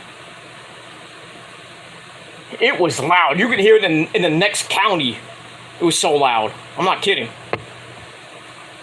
But when I play it, I mean, you can hear it down the block. My neighbors don't care. I told them what happens. When it's, it's football season. They know. They hear it. They're like, Niners game's on. But it is what it is. So I'm gonna say November 27th, dude. That's after. It's before. It was before or. No, it's after Thanksgiving. And the New York Giants have a Thanksgiving game against Dallas. Oh, that should be fun. Nice family dinner. If I go to my uncle's house and hang out with my cousins and my aunts and uncles, watching that game like at 3:30 in the afternoon.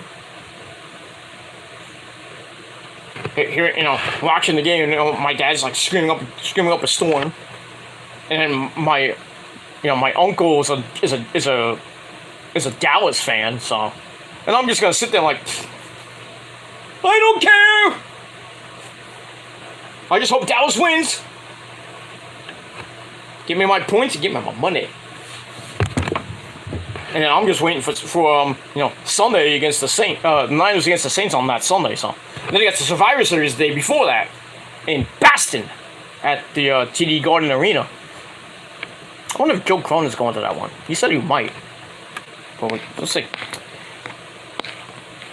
Anyway, we'll move on. I'm watching your stream and Family Guy. Ooh, giggity. Thank you for that. I've used a karaoke on YouTube just in instrumental. I thought you allowed. It's so complicated. Gotta be careful now. So strict. Otherwise, bye channel. 3 strikes. You're out of here. Yeah, pretty much. Stupid copyright rule and everything with that shit. I think if you have YouTube Premium, you may not have that problem. But then again, I'm not wasting $10 a month on YouTube Premium. So. Fuck you. Let's see. I saw that Pete got age restricted, but other people didn't. Same video. He has millions of subs. That guy, Jesus, 5 million or something. What the fuck? Wow. Yeah. 5 million subs and he gets age restricted for showing not a thing that's not even that violent. I mean, and then smaller channels like me and you get age restricted just for random stuff. Makes no sense. It's either YouTube doing it or these monkey trolls trying to play around, and half the time they don't work. But it is what it is. That's why YouTube's so fucked up with their rules and regulations. It's just screwed up. I got nothing so far, like strikes, thank God. I got a warning strike on mine because for misinformation, which boggled my mind. On a Raw review from last year. Last year's Raw review. I think it was near the end of last year's Raw. I got a strike from misinformation. Because I think I was talking about the election, and I appealed it. They said nope. So I got a warning strike, but it's not a strike, thankfully. But I would be really upset losing this channel. Almost got 1,230 subs right now on a road to 1,300. So, but people try to take it down, and it won't go down. I'll tell you that right now. But we'll move on from there. Yeah, but you gotta be careful what you do and say on here, because it is what it is. Your internet better Pete, not buffering at all. Finally, 1 night in France. That just sounds dodgy, Pete. Is it XXX DVD? No. I actually, like I said, I don't know the exact title of the Pink Floyd in France DVD. I have to look that up. I think it has some French name, or it's just Pink Floyd in France. Vive la France! Damn, allergies are killing me right now. That's why I'm like rubbing my nose and shit. Anyway, only joke. Yeah, I know you were. I don't watch baseball myself, not into that sport. Tiny kangaroo down sport. Okay, look at that. You been Pete watched the Mets ever? I watch the Mets religiously. I mean, come on. What kind of question is that, dude? What's with you, man? Yeah, I didn't watch the game tonight because I was watching NXT. So, but I had the game on my phone on SNY. I have the Mets app. Their cable channel, SNY, Sportsnet New York, what they call it. So, I have the app, and I can watch every single Met game that's usually on the channel. When they play on SNY, sometimes they'll play on local TV, Channel 11 or Channel 5, and I can just watch it right there, so... I can watch it on the Rich Man's Cable easily, but sometimes, I don't have SNY on the Rich Man's Dish, which I don't know why it's not on there, but okay. But it is what it is, and that's pretty much it. So, it pays to have the app, so... Or if you have the radio, too. It is what it is, and we'll move on. Well, yeah, but, I like watching the Mets. Among other things. Is it Chris Collinsworth and what's his name on NBC Matthews? Is it really good commentators? Although that's it's Chris Collinsworth and Al Michaels. Well, I don't know if it's they changed it, I think, this year. I don't know if it's gonna be. I think it's Chris Collinsworth and somebody else this year. I have to look that up. So I don't remember. I don't think Al Michaels is doing that. I think he's kind of like retired because he's old. Yeah, I think it's still gonna be them, or Monday Night Football I think changed. But I like Al Michaels and Chris Collinsworth on Sunday Night Football. They're pretty good. I like them. It's better than listening to Joe Fuck on Fox NFL Sunday with Troy Gaiman every fucking week. Hate that. I hate them. I hate Joe Buck with a passion. He's a fucking front-runner fan. And Troy Gaiman thinks he's the greatest thing since sliced bread, and he's not. I just hate watching him. Back in my day, I remember John Madden and freaking Pat Summerall every freaking week. It was great stuff. Pat Summerall, a legendary broadcaster. John Madden, a legendary coach and a legendary freaking broadcaster himself. Why do we have Madden 23 out already? I've been playing some of that, by the way, with the Niners. Smoking the league. Smoking them. You know why? Because I traded Garoppolo during the season. I traded him to the fucking... What did I trade him to? I traded him to the Houston Texans for draft picks. And the was like, get out of here. And now I got Trey Lance as number one in the league. I'm doing some pretty good stuff on that game. That game's pretty damn good. Madden's always been good. Madden's always been good. But it is what it is. But yeah, I think NBC this is once again this year Collinsworth and Al Michaels. They're good. They're very good. Panthers have Baker Mayfield. Yeah, and he fucking cursed out some of his teammates. Oh. Trouble in Carolina. They need Kenny Omega from North Carolina. Kenny, by God Omega. But yeah, Carolina ain't going anywhere with Baker Mayfield this year. Just stayed in Cleveland, you idiot. We have Michael Thomas return. Really good wide receiver. Didn't play last season. He was injured. Okay. Okay. Yeah, the Niners got Debo back for 3 years. No, those 3 months that we thought that he was going to go to the Colts, so he's going to go somewhere else, so he's going to get a ton of money. But gotta say, George Kittle, you are a great man. And Kyle Shanahan and Jed York and what's the other guy's name? Can't think of the other guy's name. But the owners of the Niners and the general manager. Now, if you can sign Bosa and Kittle in the offseason for next year's And for next season, that would be great because, Kittle's going to want a ton of money. Bosa wants a ton of money. Then you're going to have to work around some of the other contracts.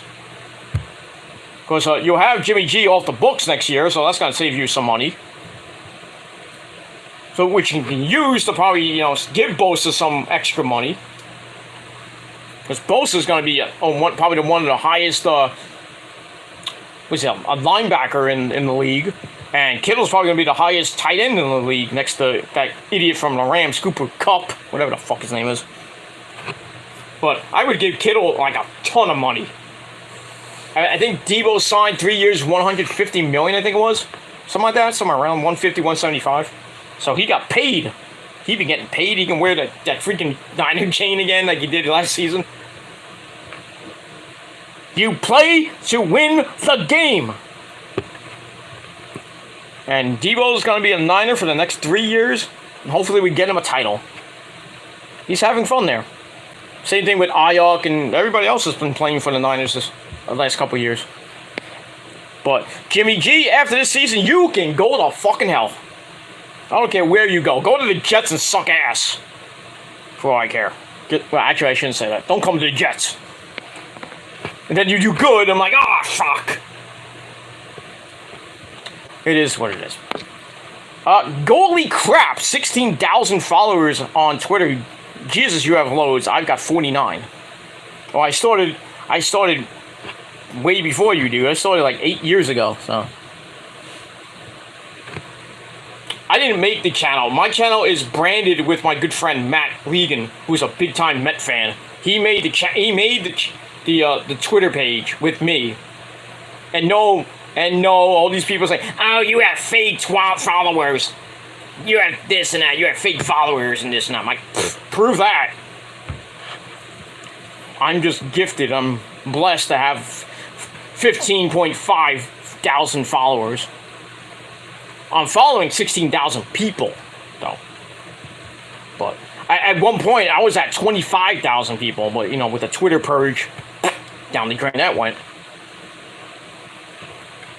But yeah, if you're on Twitter, you can follow me. I mean, my Twitter is kind of protected because, certain people continue to freaking stalk my freaking social media pages. That's why I put all my social media on private. And people are like, I want to sub to you. I want to follow you on Facebook. I want to follow you on Twitter and Instagram.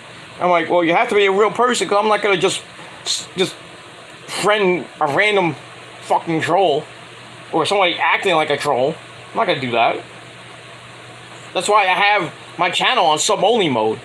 But Peter, you're a pussy for doing that. I'm like, then don't watch my channel. Get the fuck off so I can have more people coming onto my channel. I mean, I'm still getting subs, but most of them are fucking idiots with 6,000 fucking accounts. It's the same guy. Same guy with 6,000 accounts. Subbing to me, hitting that bell, and watching my shit. He's probably watching it right now. Probably live, too. Who cares? You got destroyed tonight, you fucking stalking fag. Get the fuck out of here. You got beat by a girl!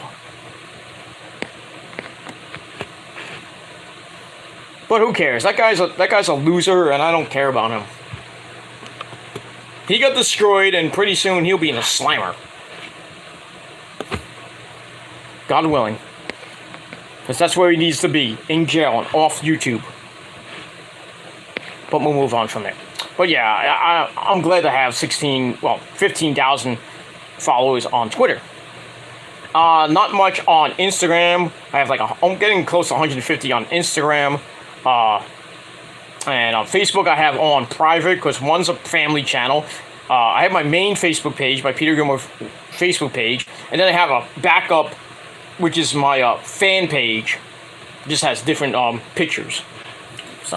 So to think I have another Peter Gilmore, I made one last Friday to troll somebody, and then made a fake account called the Prophecies Revenge YouTube channel. You have no proof I did that. And it wasn't me. So that's slander, and you look like a dumbass. Because you couldn't provide the proof, and you supposedly had the proof, but you showed it, and it wasn't even me. Oh, it types like you, and this and that, but it's not me. And I already showed it off on my rant channel. So, you lose. You lose. So take that little video and stick it straight up your fucking fat ass. But you like it up the ass, don't you? Because you can't get a girl. Oh, I'm talking to a couple girls. Yeah, right. They're probably transvestites. On Grindr. But I digress. No. Have you been to the stadium to watch the Mets? You read comment wrong. Oh, been in the crowd. Okay, I see. I have been in the old stadium, Shea Stadium, many times since 1981. I have been in Citi Field.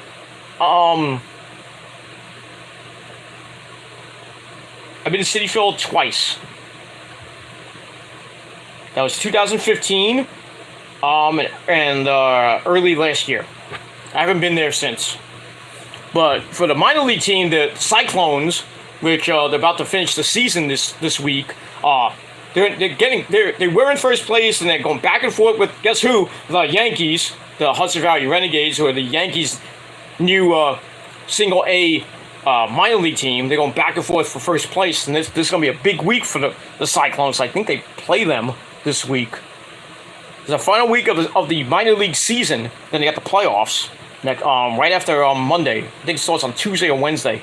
Next Tuesday and Wednesday begin the single A minor league playoffs, and hopefully the Cyclones get in and do humongous damage, and then maybe win their I think it's if they win it all this year, it'll be their third championship, because they won it the first year they were around in 2001.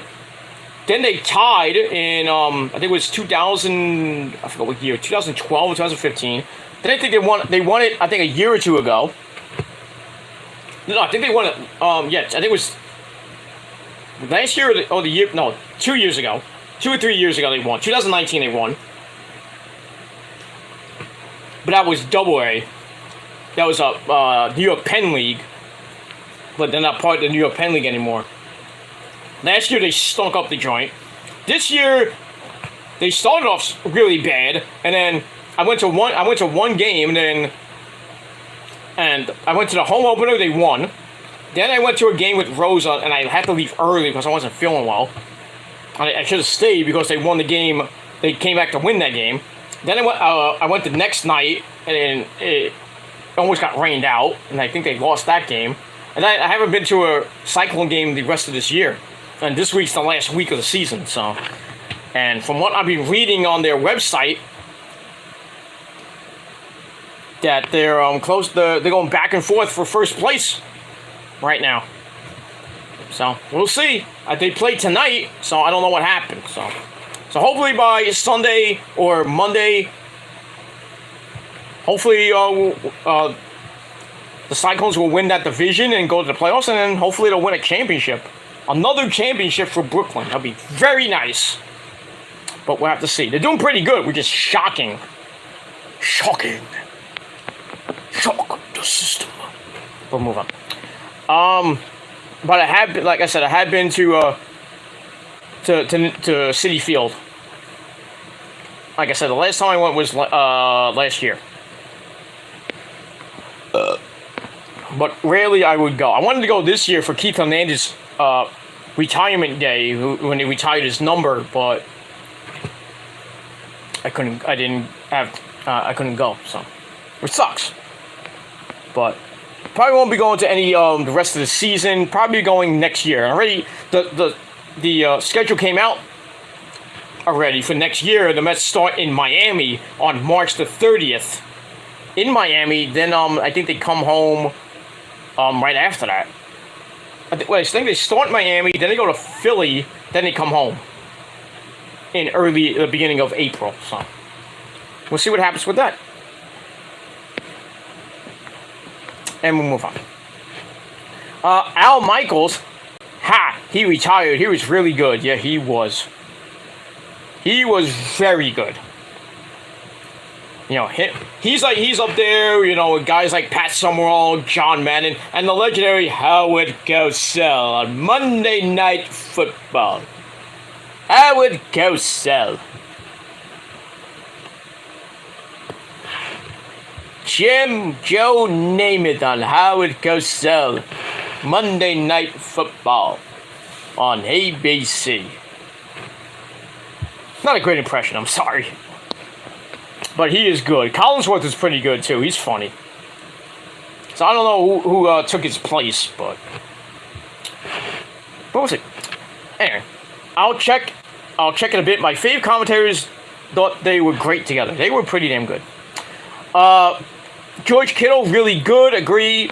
Cooper Kupp is amazing at catching for the Rams. So good. Yeah.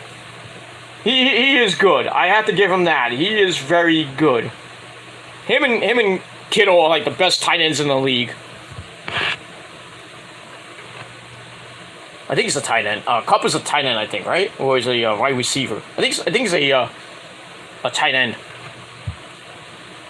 Who plays next to right guard. But I digress. But yeah, I think Kittle's going to have a great year. Kupp's probably going to have a good year. And the Rams are going to have a good year. And same hopefully for the 49ers. I think the Niners will get 10, maybe 11 wins. Maybe 11. But I would be happy with 9 and 8 and get a playoff spot. I think the Rams would probably get 12 wins. 12, maybe 13. But we'll see. We'll see.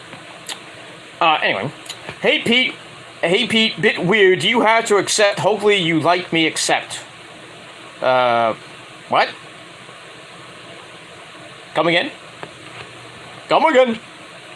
I don't know what you mean by that. You meant on, I guess you mean on Twitter?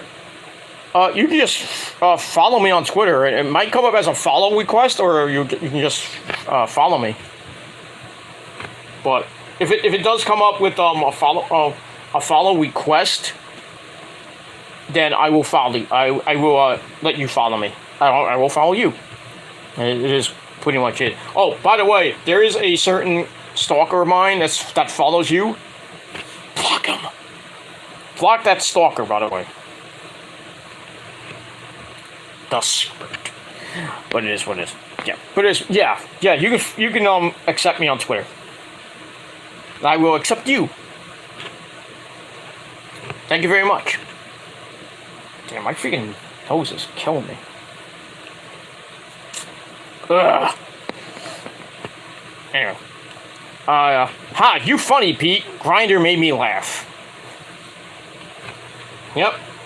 I'm not on that, but a certain dolphin, certain mammal goes on there. He was found on there. I guess looking for gay people. Nothing wrong with that, but just don't slash on me.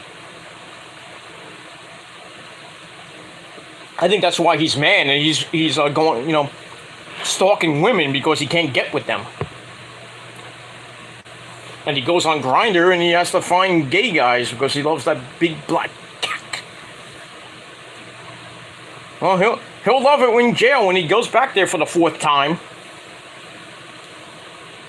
Yeah, he's been in jail 3 times. It's gonna be number 4 pretty soon if he keeps it up.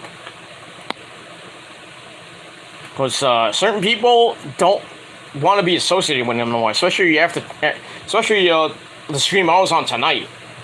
But I will put that link in the description box. My good friend Dina and everybody there. But so big ups to her, and big ups to Chase and everybody too. Blah blah blah. Anyway, is that tropical monster meant to be really nice? That drink, Pete. Guessing it is. Guessing it is. That's why you're drinking it. No, I don't have anything else to drink. Well, I do have. I have Rockstar Energy Fruit Punch. I have like 6 or 7 left. Rosa bought me like a whole case, well, like a 12-pack of the Rockstar, and then a 32-pack of this shit because we're splitting it. So I drank some of them. Rosa took some with her. Well, take some with her when she goes out. She's sleeping now, but I have a few left over here. It's by my closet, and I have a few in the fridge. I don't really want to drink this that much because I'm getting leg cramps. That's probably why. So I'm kind of laying off soda and drinking juice like apple juice and fruit punch. I have miso as well. I have Kool-Aid, Gatorade, and then I got this, and I got milk, and I got water. Really, I should be drinking water and Gatorade for the leg cramps, but I like this so much. So what are you gonna do? And this is one of my favorites. I got there's Pipeline Punch, and then if you had the Monster Rehabs, I like the lemonade, and then the strawberry lemonade, the one that just came out. That just came out. It's been out for a while. It's a Monster Rehab strawberry lemonade. That's good shit. It's alright. It's alright, man. If you want to go off topic, it's fine. It's my show. Do whatever the fuck I want. You don't like it? Then too bad. Do your own fucking show, retards. Anyway. Tropical pineapple or something like that. This is Mango Loco. Cool can with, the creepy skeleton guy. Looks like a gringo. He's a pendejo. What are you doing, did I say? No. I think this is one of my trolls. Oh my god! He's skinny though. Doesn't look like that fat bastard. But I guess. Anyway. But yeah, this is pretty damn good. This is good. This is one good. I want to next time. I think when I finish this, and cause I ordered this from Amazon, so Amazon. I get Amazon food stuff like that. Blah, blah, blah, blah, blah, blah, blah. And no, I don't have food stamps because can't prove that. I pay it with my own money because I make a lot of money. So, and this didn't cost that much on Amazon. It cost me like 30 something bucks. Of course, it's a 32 pack. That's why. But probably next time I might get the Pipeline Punch or the Ultra Rosé, or as I call it, the Ultra Rosa. That's some good shit too. Love that. Great shit. All right, we'll move on from there. Really? Okay, thanks for the info on Twitter. Probably seen me on Tor channel, Pete Muppet, on your channel. What? What are we talking about Muppets for? It's time to hit the music. It's time to light the lights. It's time to get it on the Muppet Show tonight.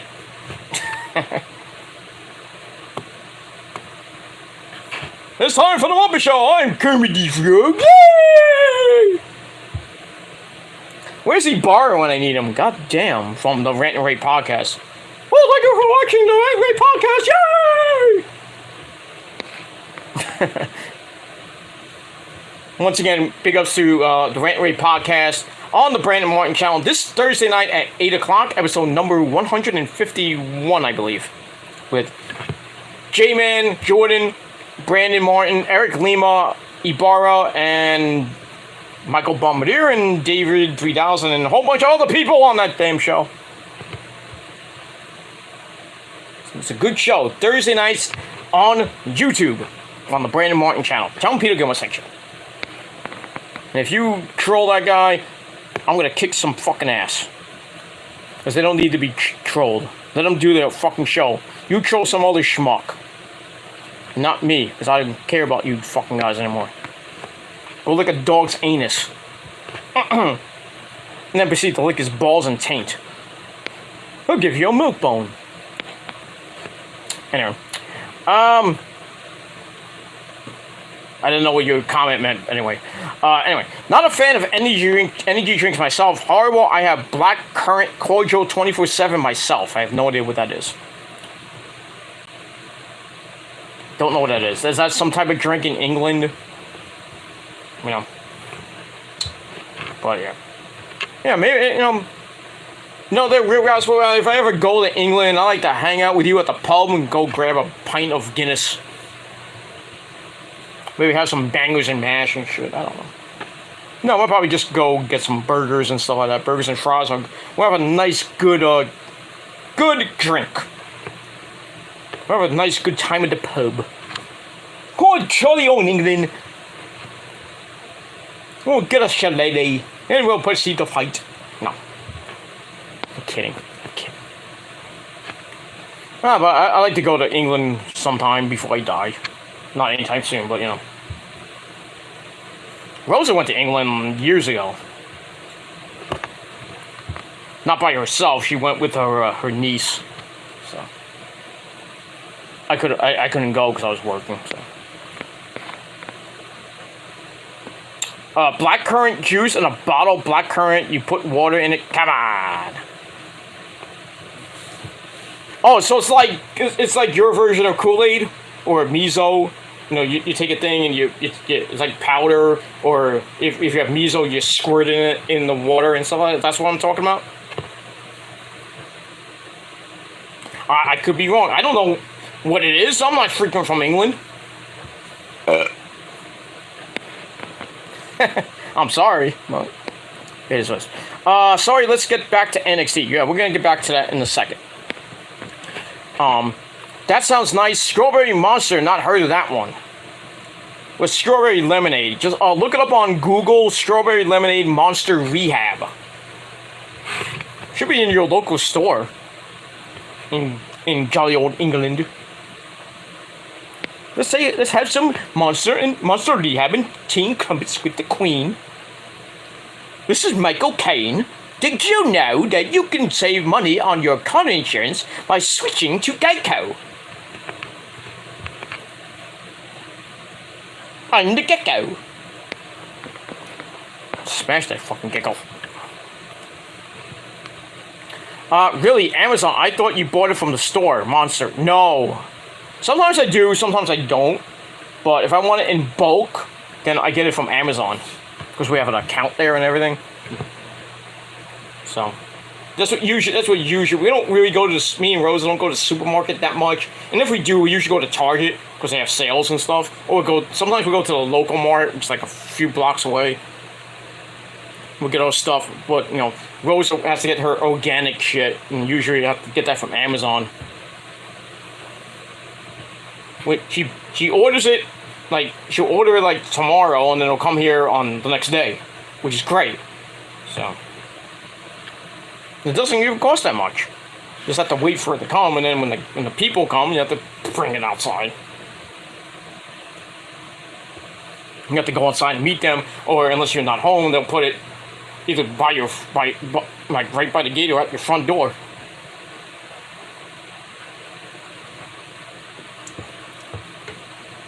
It is what it is, and then we get so much stuff from Amazon. We got like boxes, like gigantic boxes where you have for the food and everything we get. And I have tons of boxes in the other room over here that I'm using for storage when I move. So, which will probably be in the next few years. I'm going to be getting out of this goddamn state, moving into a better state with a better governor. I might go see Ron DeSantis. No. I don't know, maybe. I mean, I will be around that area probably come the end of the year. Or maybe I'll be in California. Who knows? I'm working on a end of the year vacation because I didn't do one last year. I don't want to be here for freaking during the winter. God forbid we get a humongous blizzard. Guess who has to shovel that shit?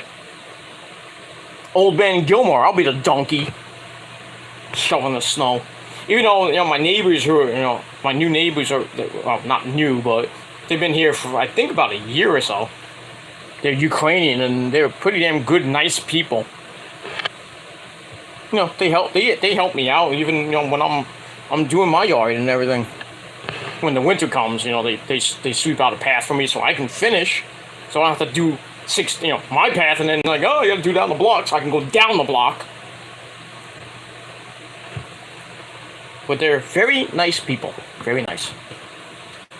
Unlike the neighbors I had before them, boy, they were really, real assholes. It was a regular couple, I don't know what nationality it was, but it was a man and a woman couple. They had a baby and everything. The freaking woman really was a fucking bitch. She was a bitch. Every time the summer came, she like, if my front yard wasn't like cut, She was like, can you cut your yard? I'm getting bugs in my house. I'm like, that's not my fault. That's the summer. And I told her, it's like, I don't own the house. Well, that's before, I now own the house. And yeah, I own my own house now. This might be my mom's, but my name is on the lease now. Dumbass. And I pay my own bills. Even if me and my mom own the house now, so. Can't say the same for you. You live in a retirement home, dick. What kind of 28-year-old lives in a fucking retirement home with his dad? I mean, what kind of idiot does that? I mean, seriously. Like, seriously. Anyway, let's move on. It means dickhead in UK. We say you're a muppet. Okay, I got it. You're a bloody puppet. Okay, about blackcurrant. You don't get it in USA, I've noticed. Must be a UK thing. Oh, that's the blackcurrant, yeah. We don't get some of that stuff. Alright, 2 more, and then we're going back to the review. Then we're gonna summarize, and then we're gonna get back into where we left off. Most people just get food stuff online delivered to your house easier. My neighbors always got van outside with lots of food being delivered from the store. Yeah, you can get food from your local supermarket now. They come and deliver your food. But I get it from Amazon because it's kind of not cheaper than your local supermarket, or like Target or something like that, or Walmart. But we like to go to Target. Sometimes we'll go to a local supermarket, like maybe like Walgreens or something like that, like CVS, Rite Aid, stuff like that. But most of the time we get our stuff on from Amazon, and we get some deals from that, and you don't have to pay an arm and a leg.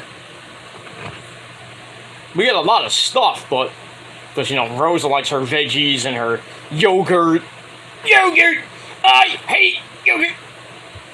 And I have to get my stuff too, and I have to get the Gatorades, and we have to get the Monsters if I want Monster. It was on sale and everything.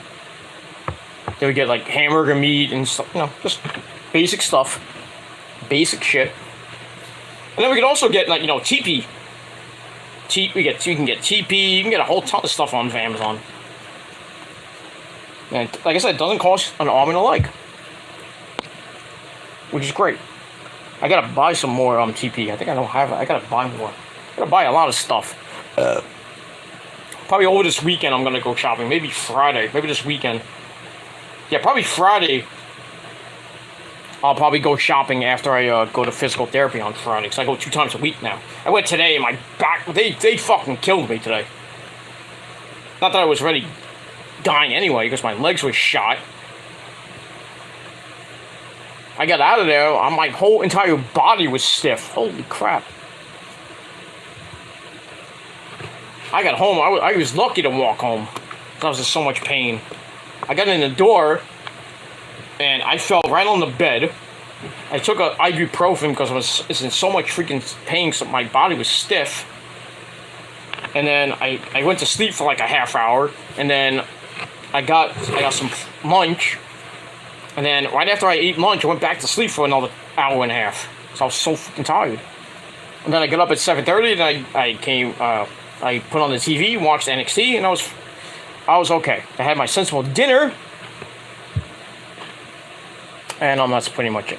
And pretty soon I'm going to bed because I gotta edit this up a little bit. Then I'm going to bed because I gotta get up in the morning. Like 6 hours. I gotta get 7 hours. I gotta get up and go to work and make that money you wish you fucking had, you sons of bitches. Stay at home all day and go on YouTube when you really should have a job. And if you do have a job, you know what you do? So for 6 to 8, 9 hours in your shift, you're online. You're online watching me or watching somebody else, or recording when you should be working. No fucking life. Most people just... Oh, yeah, that's right, set up. I've heard Chicago, freezing cold places, New York too. I seen it on TV. Cold winters in Chicago. Am I right? You're damn right. Chicago gets a lot of snow. New York gets tons of snow. Most of the time. Not all the time. There was like one winter where right around my birthday it was 90 degrees. I am not kidding. It was 90 on my birthday. And then proceeded like 2 weeks later it snowed. I'm like, damn, it was just 90. And then next thing you know, like 10 inches of snow came down. What? So sometimes we have mild winters where there's not that much snow, or no snow at all, and then we have normal winters where we get a few storms here and there, maybe one or two blizzards, and then we get really, really bad winters where it just snows all the time and blizzards up the wazoo. Especially if you live in a state like Minnesota or upstate New York. They get a ton of snow. I mean, even like in Maine and Vermont and New Hampshire, that area. I know my good buddy Will lives in New Hampshire.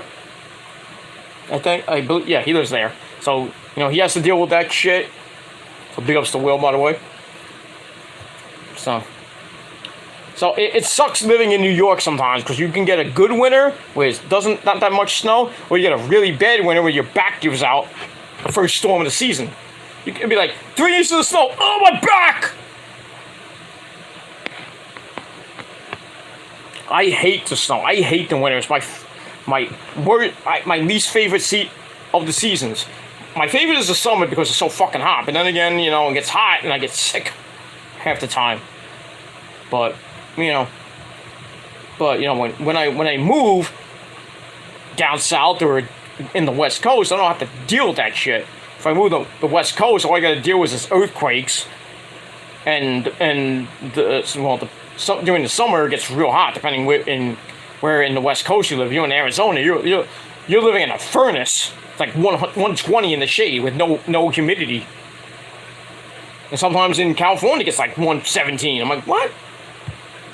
In LA, 117 in the shade in LA. Driving down the LA freeway or something like that. And you go to Florida, all you got to worry about is hurricanes and tornadoes, and that's it during the summer. It doesn't get that cold in the winter. I think the coldest it gets is like maybe 40 in the 40s, and that's it. If you live in like Miami or Key West, it's barely, you'll get like between 40 and 60 degrees at night in the winter. But if you live like in the central part of Florida, like Tampa and Orlando, and then you go up further north to like Jacksonville, then you might get some 30s. You're not gonna get snow, obviously, but you'll get really, really, really cold weather. But when I move, I'm probably gonna go to like maybe we don't know yet, but I could go to LA and it'll be hot almost all the time, be sunny almost all the time, no rain, which would be great.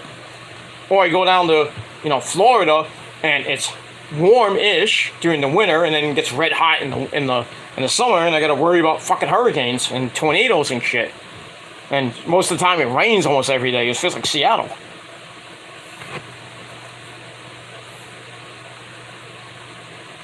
But it is what it is.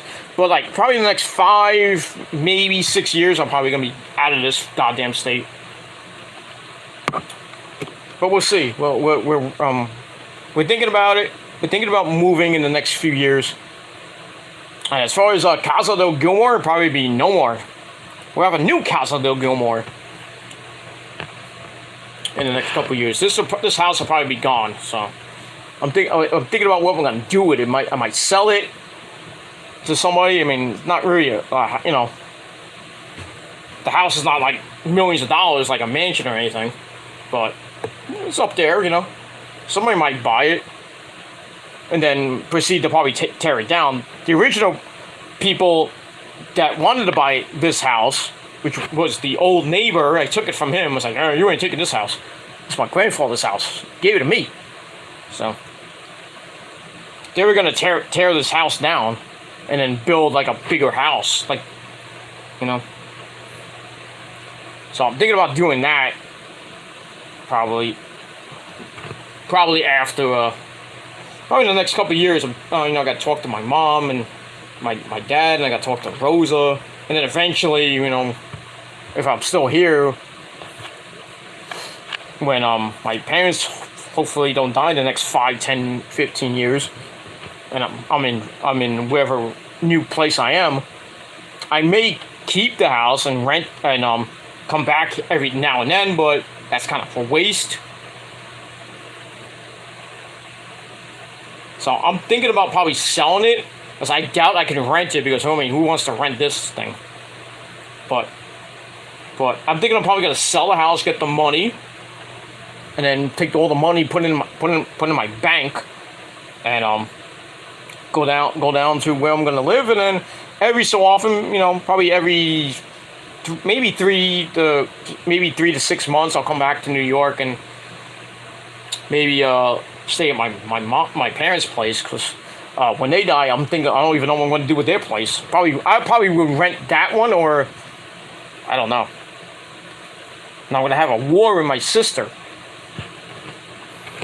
about my parents' house, what we're going to do with it, some of the stuff that my mom has, with she has a big Marilyn Monroe collection, so I could sell that. I get a ton of money, but I mean that'll be up to me and Rosa and the rest of my family and my sister. So, and depending on how much if my parents leave me any money in the will, so, which I think they will. But it is what it is. Alright, I don't want to talk about that anymore. Where are we? Yeah, Chicago is bad in the winter. Very bad. Same thing with Minnesota and North Dakota. It gets really cold. I'm talking like minus 20 high temperature. And then at night it gets like minus 50. Like, you have a frozen dick, You have a popsicle in your pants. But it is what it is. We move on. Amazon cheap compared to Shops Peak. Not surprised you get stuff on Amazon. Yeah. Like I said, get the cheap stuff. And you can buy CDs and stuff and shirts there too. Which I haven't bought a shirt on Amazon in a long time. I haven't bought really CDs from there or accessories on Amazon in a long time. I just don't feel like buying CDs off Amazon unless it's like a special CD.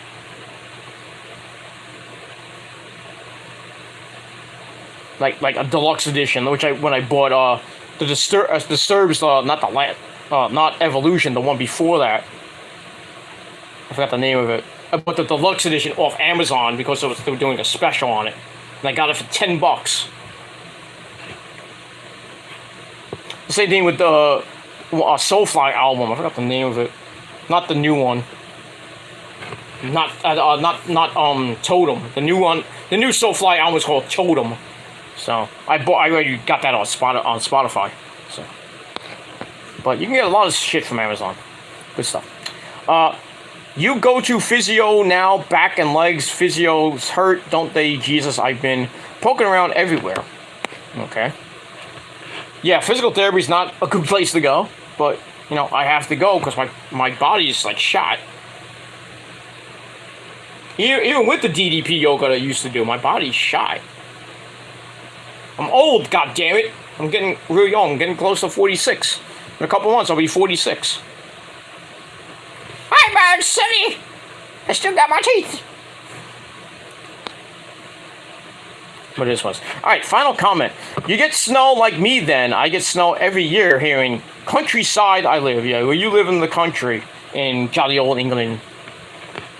Going to the country, gonna buy myself some peaches.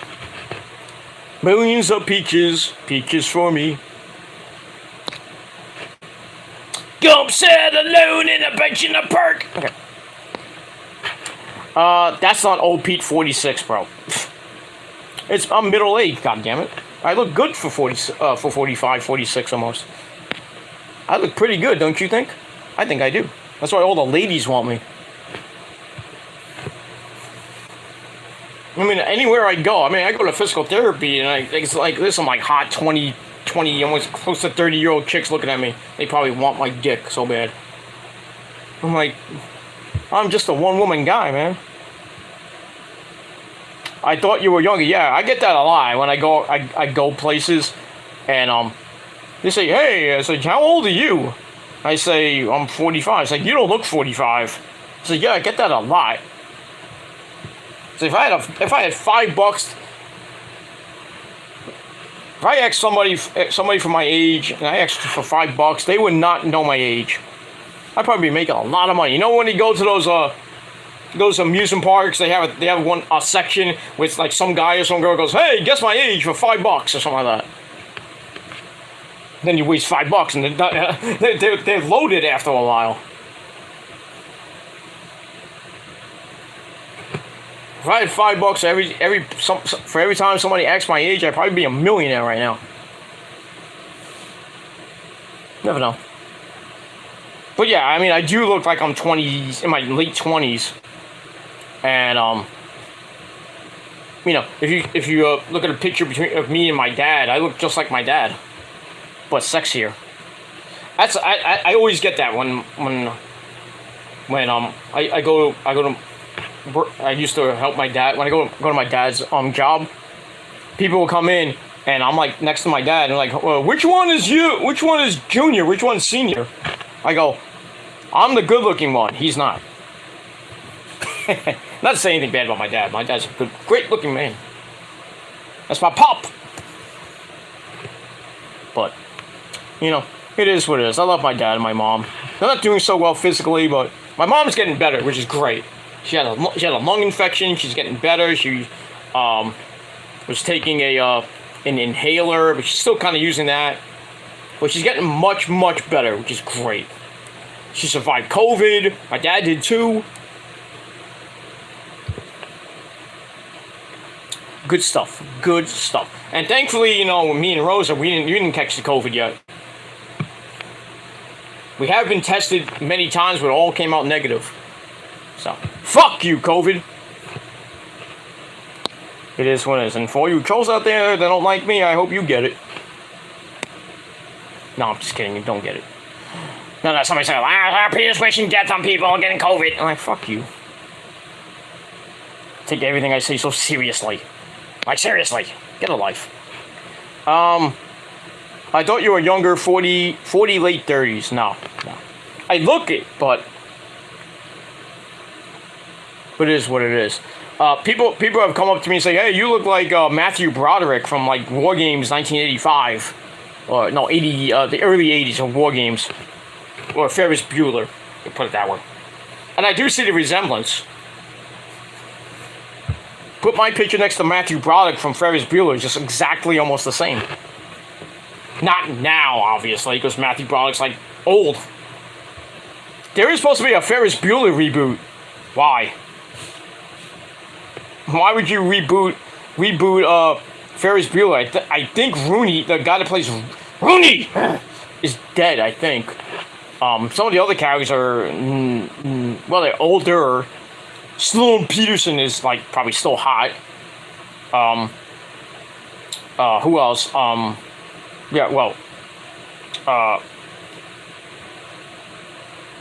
Matthew Broderick's, like, in his 60s, I think. I don't know what happened to Cameron. I know he's around. He's still alive, I believe. I think he's probably going to be in it, I would assume. Sloan Peterson will be in it. I think there'll probably be a new Rooney, or I think the actor who played Rooney is dead. And I think a few other characters are not in that or either dead or older. So I don't know how they would do a Ferris Bueller reboot. They have talked about it, but I don't know. That's up to Matthew Broderick. Yeah, he's in his 60s, I think, right now. Good-looking man for his 60s. And I believe he's still married to Sarah Jessica Parker. Unless they broke up, I'm not sure. But whatever. But I met Sarah Jessica Parker, by the way. She was doing a movie called what's that movie called? I think it was called Butter. They filmed it at my college, Brooklyn College. They were doing a scene outside the library one day, and I was just walking around, and they're filming outside the library. I just happened to pass by, right before they were filming the scene and everything, and Sarah Jessica Parker comes out from the library before she went to film the scene and everything, and I just said hi. I says, I love your husband, he's an inspiration to me, Ferris Bueller. She's like, oh, thank you so much. Not the first thing I've seen at Brooklyn College. They taped an episode of Law and Order, I think it was the original Law and Order or SVU. I think it was SVU.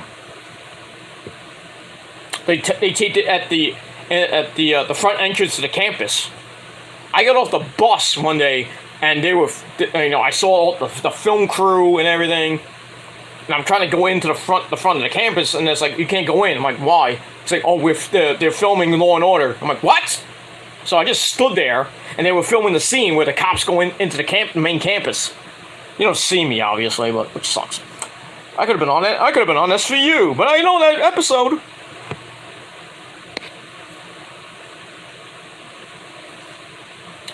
There's a movie there's an Italian mafia movie called Glenn Ross. Go look it up.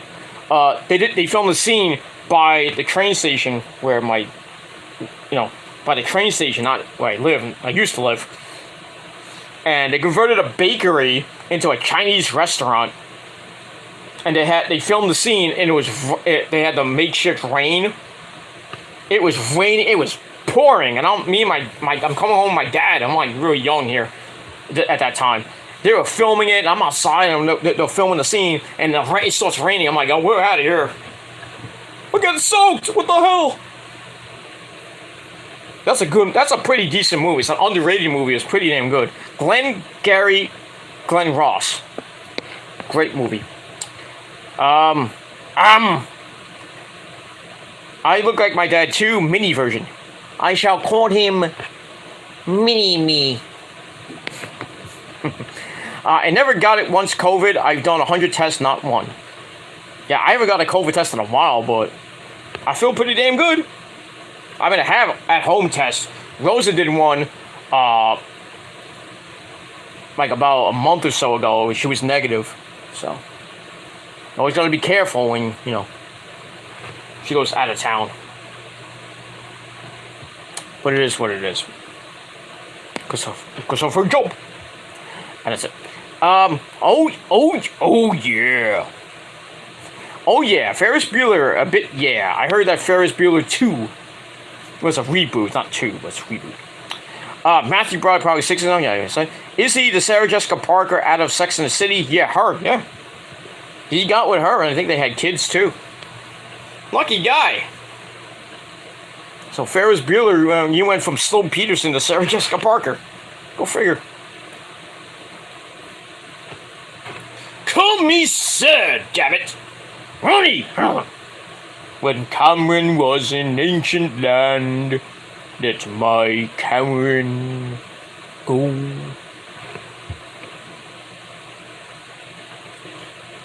My favorite Matthew Broderick movie of all time, besides Ferris Bueller, is War Games. War Games! Shall we play a game? What's he doing? He's learning. I told you, remember global nuclear thermal war? It almost happened with the Ukraine war. I mean, freaking Putin still has those nukes. All he has to do is push the button. And so does Biden. All he has to do is try to push the button. But he's so fucking old and stupid. What does this do? What does this do? Then you have to get Kamala Harris, that bitch. Like, oh, hey, this is what we do. They can't do it. So we'll get Donald Trump. I'm gonna hit the button. But I like Mr. Putin. Putin's my friend. So it's Ron DeSantis. We're gonna run in 2024. It's gonna be huge. Obviously. obviously, I think, I think Trump, DeSantis, 2024. Or just DeSantis and somebody else in 2024. And everybody's like, no, DeSantis is not going to be great for the country. Fuck you. He's a god in Florida. What do you think he's going to do if he's the president of the United States or the vice president of the United States? He's going to be a god.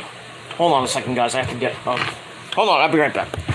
I have to get my my hand. I gotta blow my schnoz. Well, as Triple H would say, I gotta blow my proboscis nose. Yeah.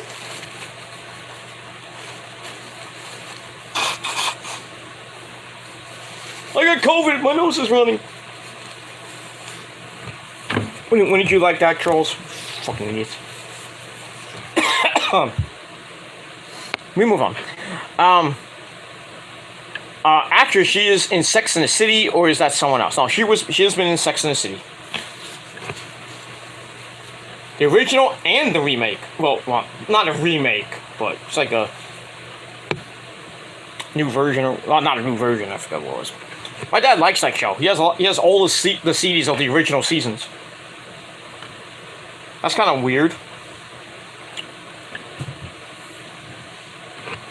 That's kind of weird. I mean, I have all the seasons of True Blood. Remember that vampire series on HBO? With Suki. My good friend Alexander Skarsgård, Eric Northman. Probably one of the best vampires of all freaking time. Want to debate me? Let's go. I would like to see, you know what I'd like to see in a vampire like a vampire series? Eric Northman versus, get ready for this, Angel, David Bowie, and Ass from Buffy the Vampire Slayer and the spin-off Angel, which went 5 seasons, and then you remember that. Don't get me started with that. I'll go another 3 hours for that. Fucking Bowie and Ass and Channel 11. Oh, I don't want to be a 45-year-old vampire. Yeah, the show was doing some good ratings for season 5. And then Channel 11 was like, oh, no. We got to rush the end of the season. We're not going to do it anymore. Because of Bowie and Ass. And they wanted, the other cast members wanted to do a season 6. What happens? They have to listen to Bowie and Ass. That's why there wasn't a season 6. And there was that. Angel did, Angel season 5, the last episode, was the basic cliffhanger. So they basically precursored what Sopranos did in 2005 with 6. We all remember how Sopranos ended. That was bad. That pissed me off. Is Tony dead? What happened in the restaurant? When Meadow came in, you see Tony just look up, and then it just goes to. It says, they play "Don't Stop Believing" by Journey, and then Tony looks up, and then not even fade to black, cut to black. What happened? I mean, you did see that one guy go to the bathroom, and he was kind of nervous because that guy might have wanted to whack him in the restaurant, or whack maybe his family or something like that. And then it just cuts to black, and then we're like waiting for like 5 minutes, and then we see the credits roll. I'm like, what? And that was it, the end of the season. The end of the show, I should say, not the season. And I have all of them on DVD. I have all of Angel on DVD. I have all of True Blood on DVD. Not Game of Thrones, sadly. I only have the first 3 seasons. Well, that's another show you guys gotta watch. House of the Dragon on HBO Max. Good shit. That's some good stuff. Also, speaking of Eric Northman, my good friend Alexander Skarsgård, he's got a new show called Succession. God damn, he's great in that fucking thing. Hey, he's a good actor. He is a good actor. The first couple seasons of True Blood, when he had the long hair, before he cut it, which pissed me off.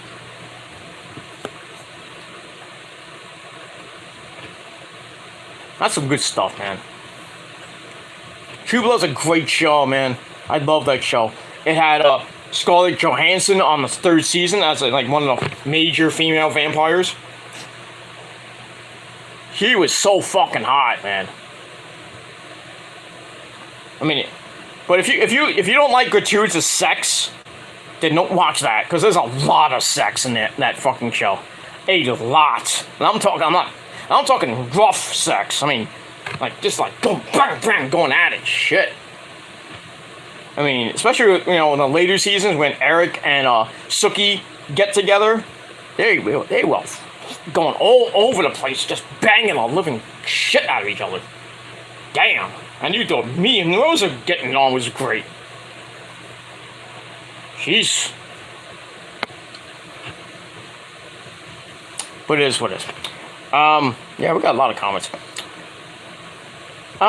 Filming Law and Order, that's cool, right in front of you. Yeah, I didn't meet any of the people. No. Sucks. But there's a lot of shows that get filmed around my area, especially around where I live. Actually, I did the last thing that was actually filmed around my area was the Equalizer with what's her name, Queen Latifah. That's the last thing. There was the Equalizer. I think they were filming at the bar. Not the one I actually go to sometimes. But yeah, that's kind of cool. Move on. War games, as we would say. Yeah, war games! Sunshine. So we're going to talk about this kid in a minute. You got allergies. I got bad hay fever. Yeah, I got allergies. I got nose hair coming out of my nose. I have to trim it with the trimmer that I have. I don't use the freaking scissors instead of mess up my nose. I have that machine that you put like a thing on it and go like right up your nose, and it just takes out everything. The precursor to Manscaped. No. But yeah, I got tons of allergies. My mom has really bad allergies too. That's why she was really messed up. That's why she had that lung infection, because she has so much freaking. She was allergic to almost everything. She's allergic to the cat, not the resting cat. Her cat, my dad's cat. She's allergic to a whole ton of stuff. So you have to take the rugs out and everything. Just a mess. But my mom's doing much better, thankfully. She still, sounds bad. It takes her a while to get from up and down the stairs and walking. She walks very slow because she's old. Not that old, but she's getting there. So the same my dad. My dad's birthday's coming up in about a month and a half from now. Anyway, crying, runny nose, itchy eyes. I have to have pills. Itching and hoping and praying. That. Yeah. Hope you feel better, dude. The actor in it died this year. Did movies too. Who? Which one? What movie? What movie that died?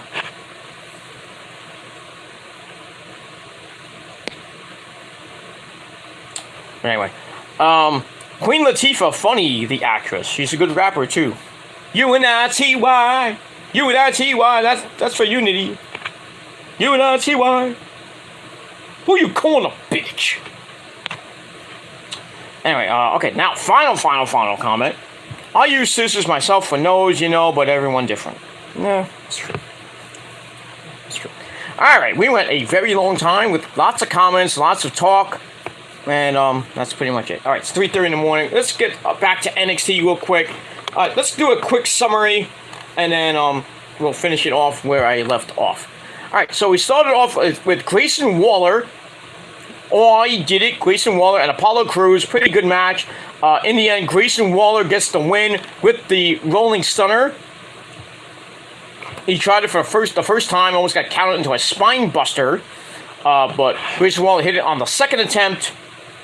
And he got the win in a match I gave 3 out of 5 stars. And that's pretty much it. So, that. We had a segment with Diamond Mine. Still not trusting Roddy, who wanted the Creed brothers to look at the security footage from a few weeks ago. Julius doesn't care and don't trust you. And then Ivy Nile and Tatum Paxley, who had a face mask on, they were getting ready for their match with the women's tag team champions, Kaden Carter and Casey Catanzaro. So we had that. We had a segment with Braun Breaker, the NXT champ, and the returning Finn Balor. Basically saying, I made the title the standard. He says, don't underestimate the size and power of Tyler Bate, the so-called NXT UK champion. So it's nice to see Finn Balor there. We got a lot of people there tonight. We had Tatum Paxley and Ivy Nile taking on the champs, Kaden Carter and Casey Catanzaro. Toxic Attraction were looking hot as always. They get involved. Well, Gigi and JC Jane get involved. They beat up Ivy Nile on the entranceway up the ramp, which led to Casey and Kaden hitting the 450 neckbreaker combo on Tatum Paxley. 1, 2, 3. Get the win. Match I gave 2.25 out of 5 stars. And then afterwards, the champs get on the mic. But then Doudrop and Nikki Ashhole come out, and they get a title match this Sunday at Worlds Collide for the NXT Women's Tag Team Championships. Do you think they're going to win? No. But, nice to see Nikki Ashhole and Doudrop in NXT. Maybe they should just stay there because they stink on the main roster. Or they're probably going to go back to NXT and then change their gimmicks back to Piper Niven and crazy Nikki Cross, hopefully. But we'll see when we get there. Alright, then we had a segment with Kiana James, the accountant, getting ready for her match with Zoe Stark. We had that. Alright, now where we left off, we had Schism, Joe Gacy and the Grizzled Young Veterans, or the dyad of Jagger Lee and Fowler. They're supposed to have some ceremony involving Cameron Grimes. They try to get him, they're trying to recruit him, and Cameron doesn't want to have anything to do with them. So we'll see what happens when we get there. So that's where we left off. Alright, so after that, we go to Carmelo Hayes and Trick Williams arriving in the parking lot early in the day. That's never a great place to be, as we all know. But lately, we haven't seen any people get beat up in the parking lot. So they arrive to the parking lot, and we don't even know Carmelo Hayes' opponent for Worlds Collide, but we will find that out at the end of the show. And it's not who you thought it was, but it is what it is. Alright, so I get that. I didn't get that anything. Alright, then we got Schism in the ring. Gacy's proud of the Dyad's efforts so far. Not that they've been doing anything great. He gives them smiley face pins, circa CCW days, because he did that kind of thing with back in his crazy CCW days. Basically says that the Dyad are moving up the Schism's tree. We get a graphic of a tree and it's growing. What the fuck's that? So then the Dyad are rather pleased with what they're doing, but right now Gacy wants to talk about Cameron Grimes, and he would never be happy without Schism there with him. Him joining Schism, and it's basically time to answer his offer. So Cameron comes out, talks about, it's like, you guys have been hounding me for the last couple weeks, blah, blah, blah. And then Gacy talks about how Cameron keeps failing and not having a title since losing the North American title to Carmelo Hayes a few months ago. And Cameron's like, I'm still not interested in joining you. So he's like, I'm out of here. And then Gacy has to go below the belt, bring up his dad. What is up with wrestling, like, the last couple of weeks, and bringing up people's families? I mean, we saw on Raw, which was, I think, off script, Seth Rollins talking about, Riddle bringing up, it's like, whoa, I'm going to beat the only man in your family. I'm going to make sure that's, Becky Lynch, blah, blah, blah. And then Seth Rollins saying, like, oh, you don't have a family there, Matt Riddle, because your wife left you. And then, like, Riddle's like, what did you say, bro? What did you say? I'm going to come find you. I'm going to fuck you up. That wasn't in the script, was it? Obviously. And then they had a fight after Raw, which was on the WWE Network and on YouTube if you want to go look that up. And then it came out today that Matt Riddle, might be in some deep doo-doo, because there's a woman on social media saying that, yeah, I banged Matt Riddle. Some shit like that, saying he's bisexual. I don't know what it was. I heard it from on Issa's watch along. I didn't even get the. Was like, what the hell's up with Matt Riddle? Yeah, it is what it is. So we got that. So anyway, Gacy talks about Cameron's dad, and then Cameron gets all pissed. They start fighting. Cameron cleans house, and Gacy goes for that handspring clothesline, but it turns into a hug. Cameron leaves, and he's kind of confused. He's like, why did you hug me, dude? Let's hug it out, man. And that's pretty much it. So I gave that 3 out of 5 stars. I still think Cameron's going to join up with Gacy in the dyad. He's going to turn heel. Not that it'll help his career anymore, but we got that. Alright, then we go to a video with Roxanne Perez. Still can't believe her best friend Corey J turned on her. And then she went nuclear and blocked her on social media. Ooh. Well, I'll do the yes boys. Ooh.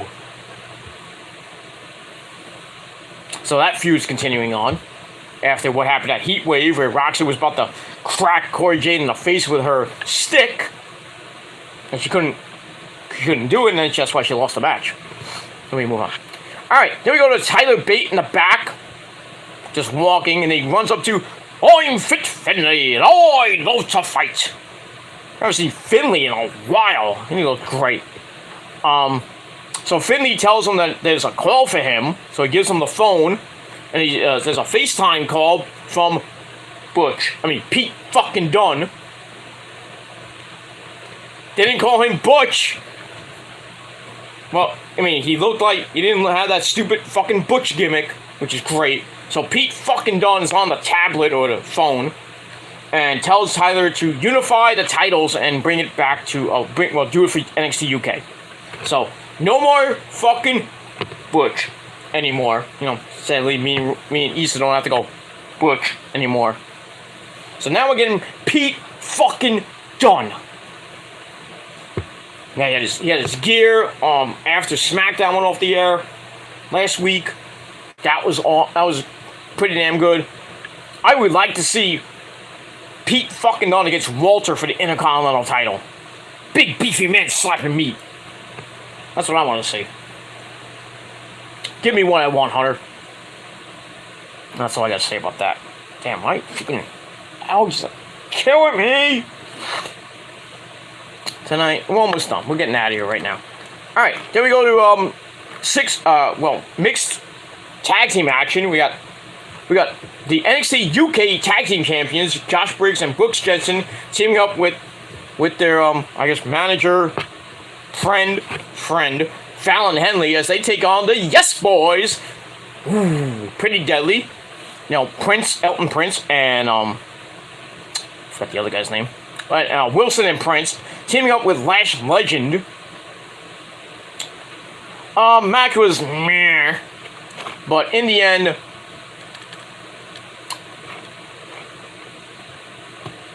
actually, wait a minute. Hold on a second. Oh, okay, I got it. So it all broke down. Then the women get into a cat fight, which left Joe Coffey of Gallus to kick Jensen right in the face, and then we got a roll up by Elton Prince of the Grizzly. Of Pretty Deadly. They get the win in 11.5 minutes. Match was alright.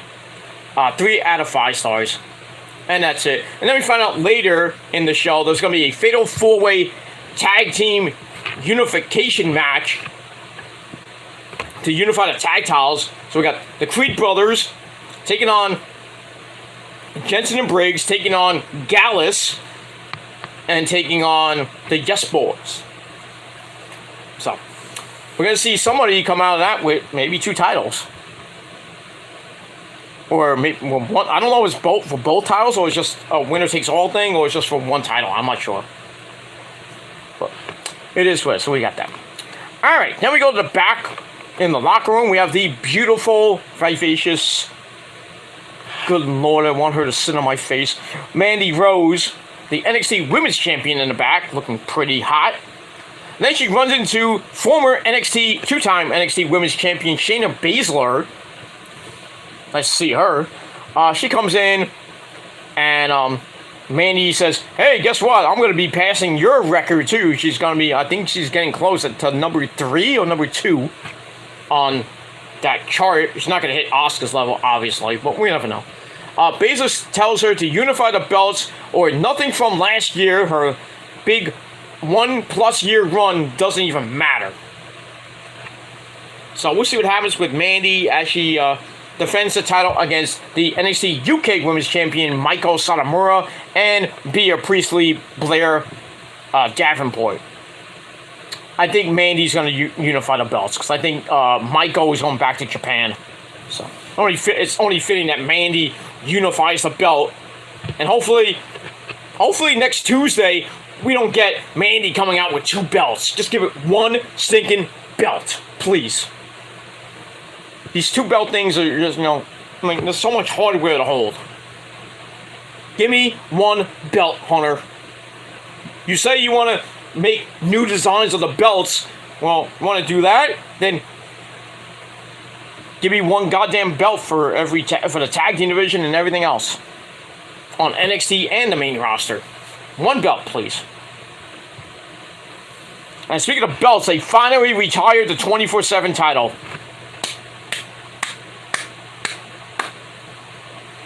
Good, now R-Truth doesn't have something to look for anymore. But what happens to Reggie?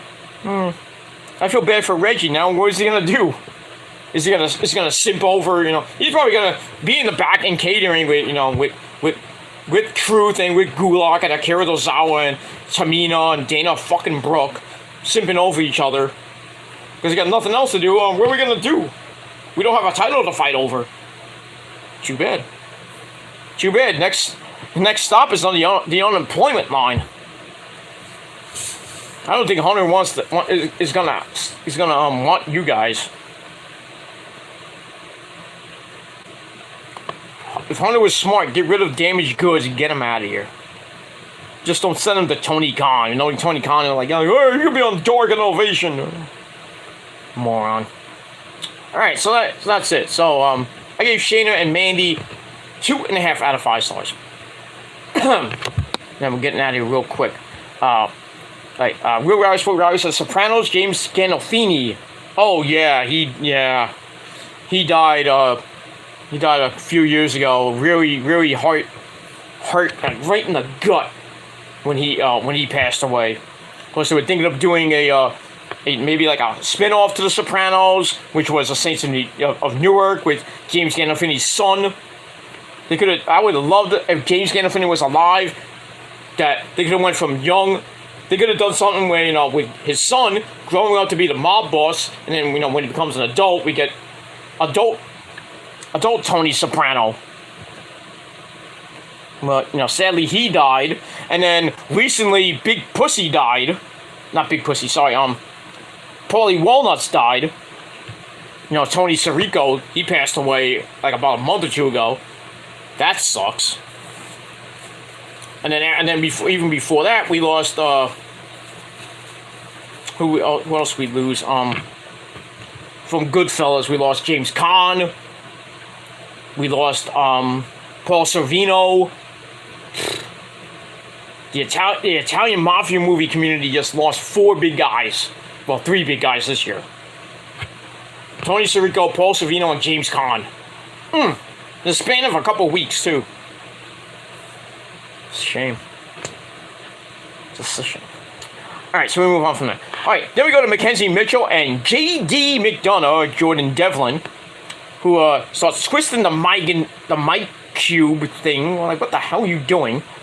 Says people find him creepy, you think, including Wes Lee. He doesn't care about what people think or think about him or about his feelings. I didn't know you had any feelings.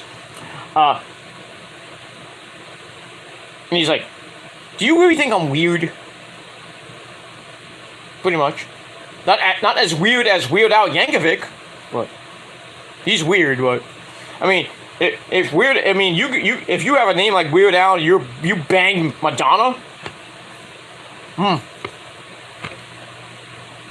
63-year-old Weird Al Yankovic.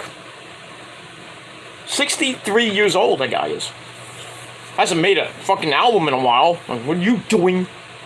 There's so many fucking rap songs and pop songs and even metal songs he can just cover and be great.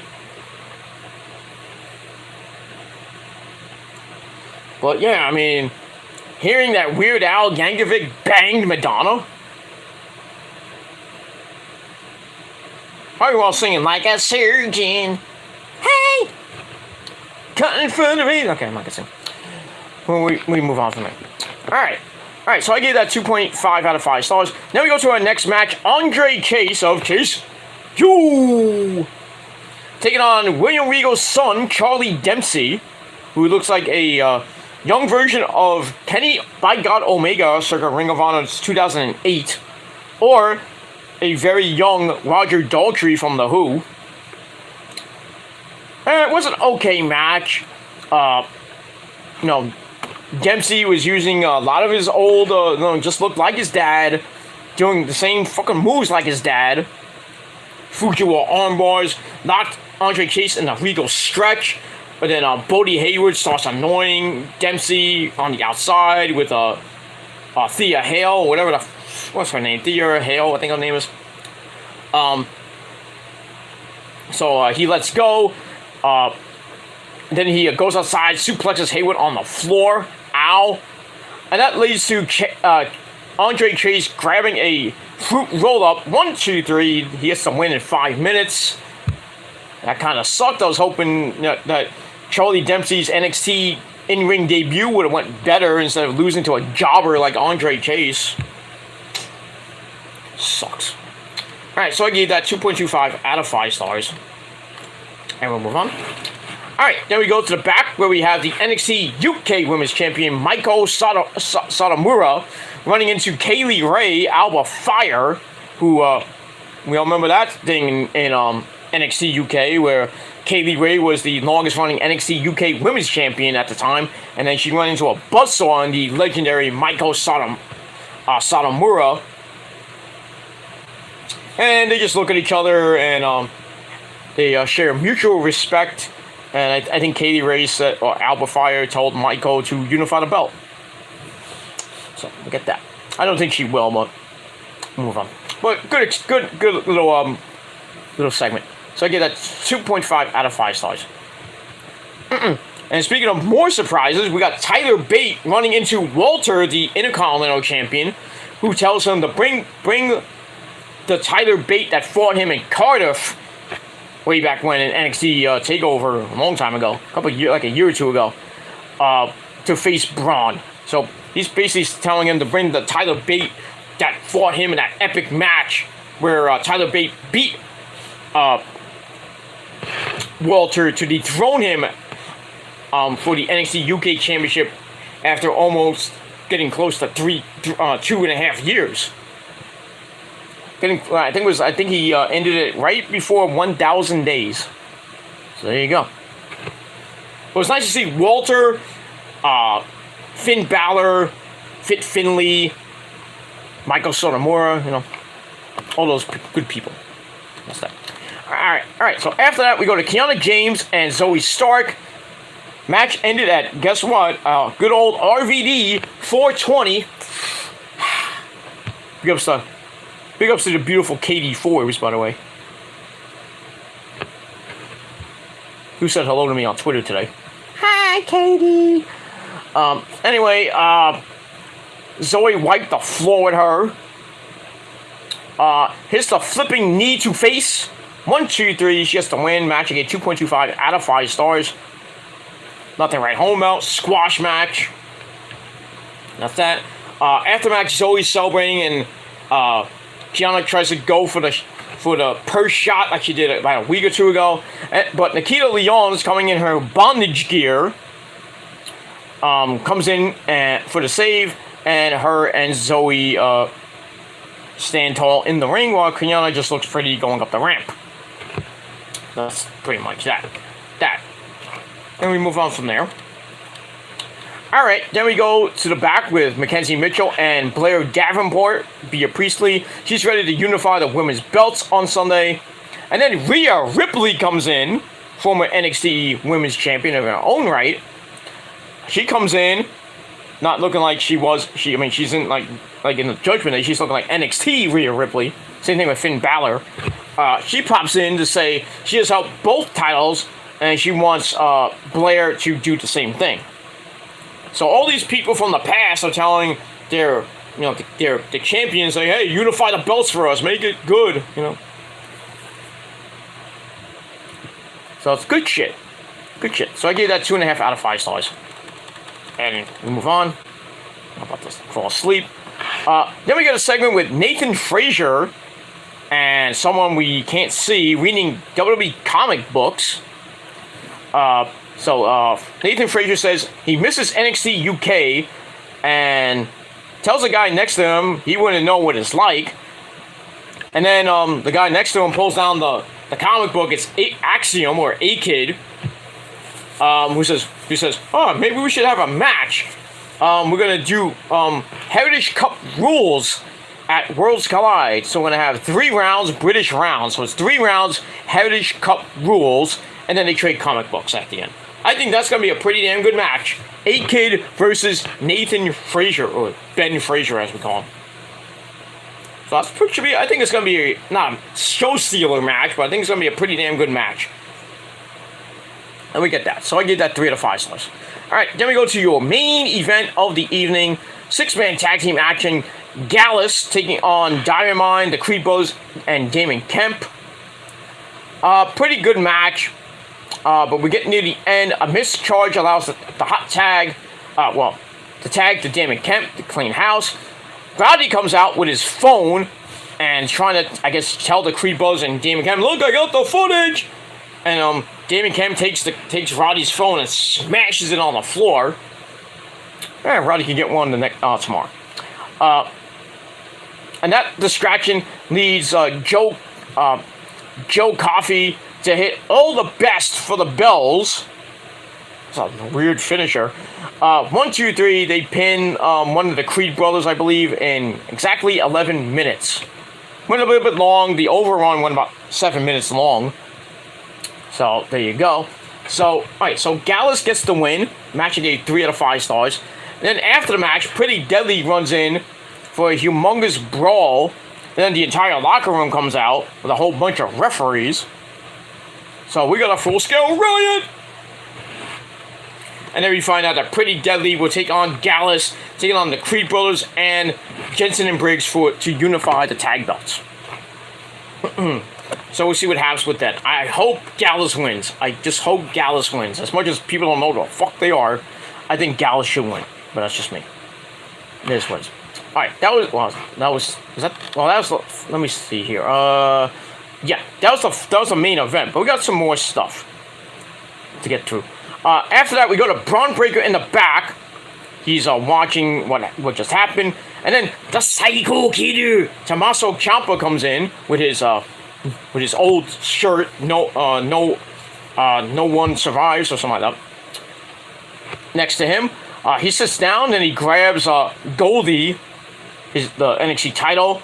Talks about what he helped make it mean, the belt. Saying what Adam Cole baby. He tells Breaker, it's your world now, and you have to defend the brand. So, basically telling him to unify the title. Which I think he will. Because I just don't see Tyler Bate unifying that belt. But you never know what's going to happen. That's it. Alright, so I get that 3 out of 5 stars. And that's it. Alright, then we see Carmelo Hayes and Trick Williams interrupting Vic Joseph and Wade Barrett about Sunday's show, because Hayes wants an opponent. He's like, hey, Wade, I was like, shut up, Vic Joseph, I'm coming out to the ring, I need an opponent. Sucks to be you there, Vic Joseph, shut the fuck up, bitch. Anyway, so we'll get that. Alright, after that, we get another vignette from the diva, Quincy Elliott, or as I call him, the fat man's version of the Velveteen Dream, Patrick Clark, who has now been arrested not once, but twice this week for drug and alcohol. Well, I think it was drug possession. I think he had like weed in his, or something like that. He got arrested twice in the span of a week. That's just fucked up. And there were people teasing that the Velveteen Dream was going to come back to NXT. Not anymore. So sucks to be you, Patrick Clark. His mugshot is out on Ringside News or on Google, wherever you want to look for it. Doesn't look good. Looks like he's out of it. He's fucked up. So, just sucks his career went down the toilet after those whole allegations that he sent dick pics to like a minor or something like that. Not a male minor, I think, or something. I forgot what it was about. But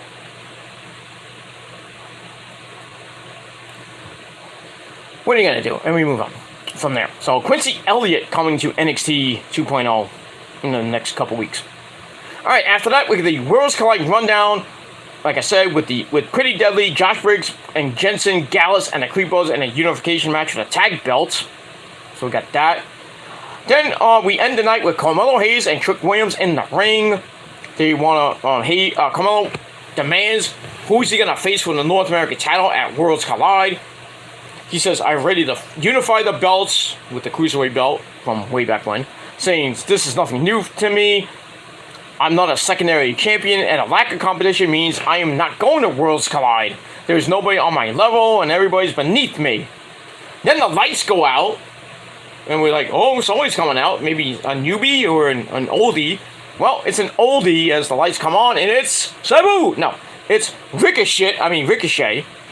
So he gets the ring, and the fans are like, welcome back. Blah, blah, blah, blah, blah, blah. So Ricochet gets on the mic. Well, he's about to get on the mic, and Carmelo's like, hey, look, he got a microphone. I don't even know if he knows how to use it. I was like, wow. So Ricochet thinks SmackDown needs to be part of the pay-per-view. Why not? He respects Carmelo and all his title defenses, but he can't remember any of them. And so Ricochet says that's why I want to give you a match to remember, Carmelo. And then Carmelo is ready to fight, and then Trick Williams gets kicked down.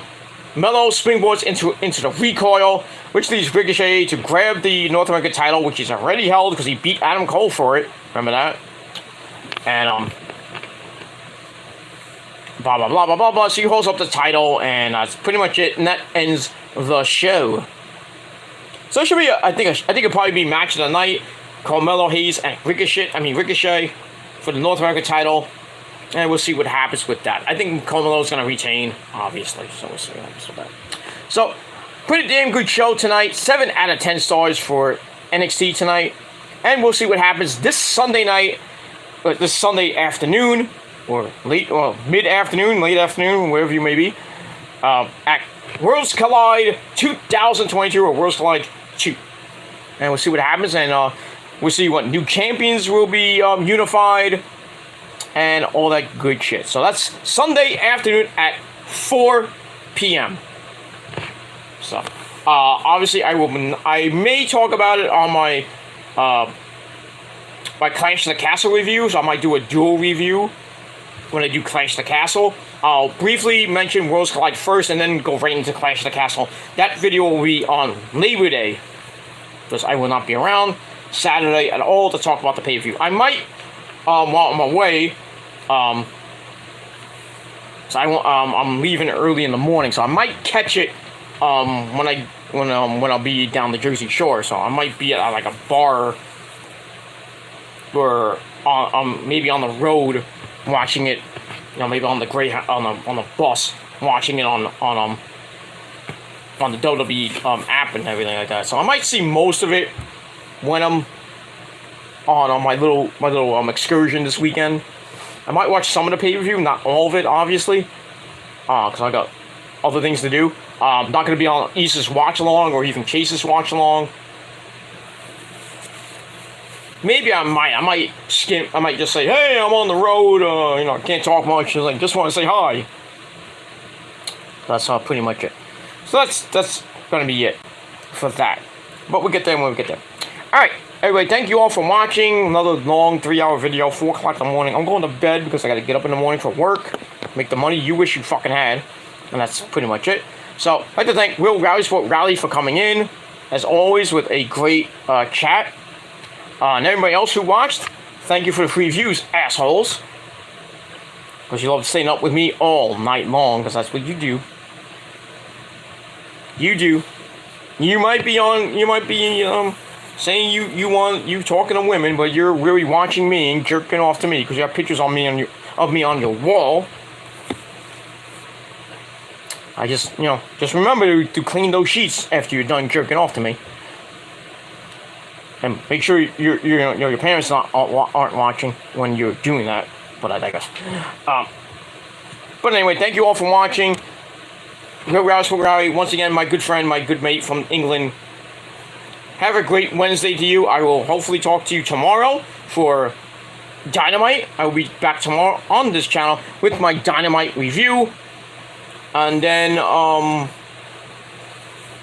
may take off Thursday. I'm not sure yet. I might do my predictions on Thursday instead of doing it Friday, because I got a lot of things to do Friday. I gotta work and I gotta go to physical therapy after, then I won't be home till like middle of the afternoon. Then I gotta have lunch, so and I might take a nap before SmackDown goes on the air. Even though it's taped, but So I'm gonna try to get TSL 31 up sometime Friday afternoon, really quick live stream. We're gonna, depending on what time I get home and how I feel, like I said, and we'll see what happens when we do that.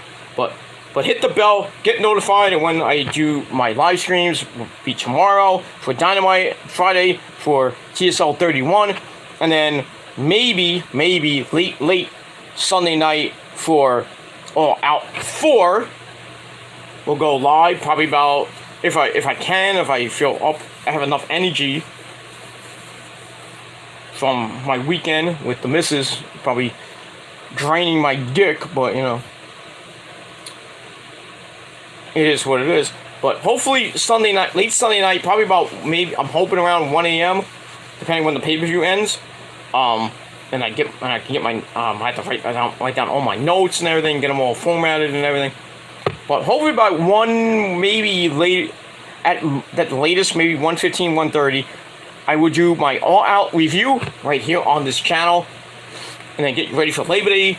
At the end of Labor Day, the unofficial end of summer, and then Labor Day, I'm hoping to do an early stream. I don't know when, but we'll see what happens with that. And we'll do a Labor Day review of Clash of the Castle and a little bit of Worlds Collide, and then get you ready for Monday Night Raw on Labor Day evening, but I'll do that review on Tuesday. So, but we'll get back to normalcy hopefully by next week. So, thank you all for watching. I'm Peter Gilmore signing off. Peace out, rock on and rock hard with your Kogut. And if you're not down with that, oh god, too goddamn bad, you sons of bitches, because you're jealous, and you will always be riding the Prophecy's dick.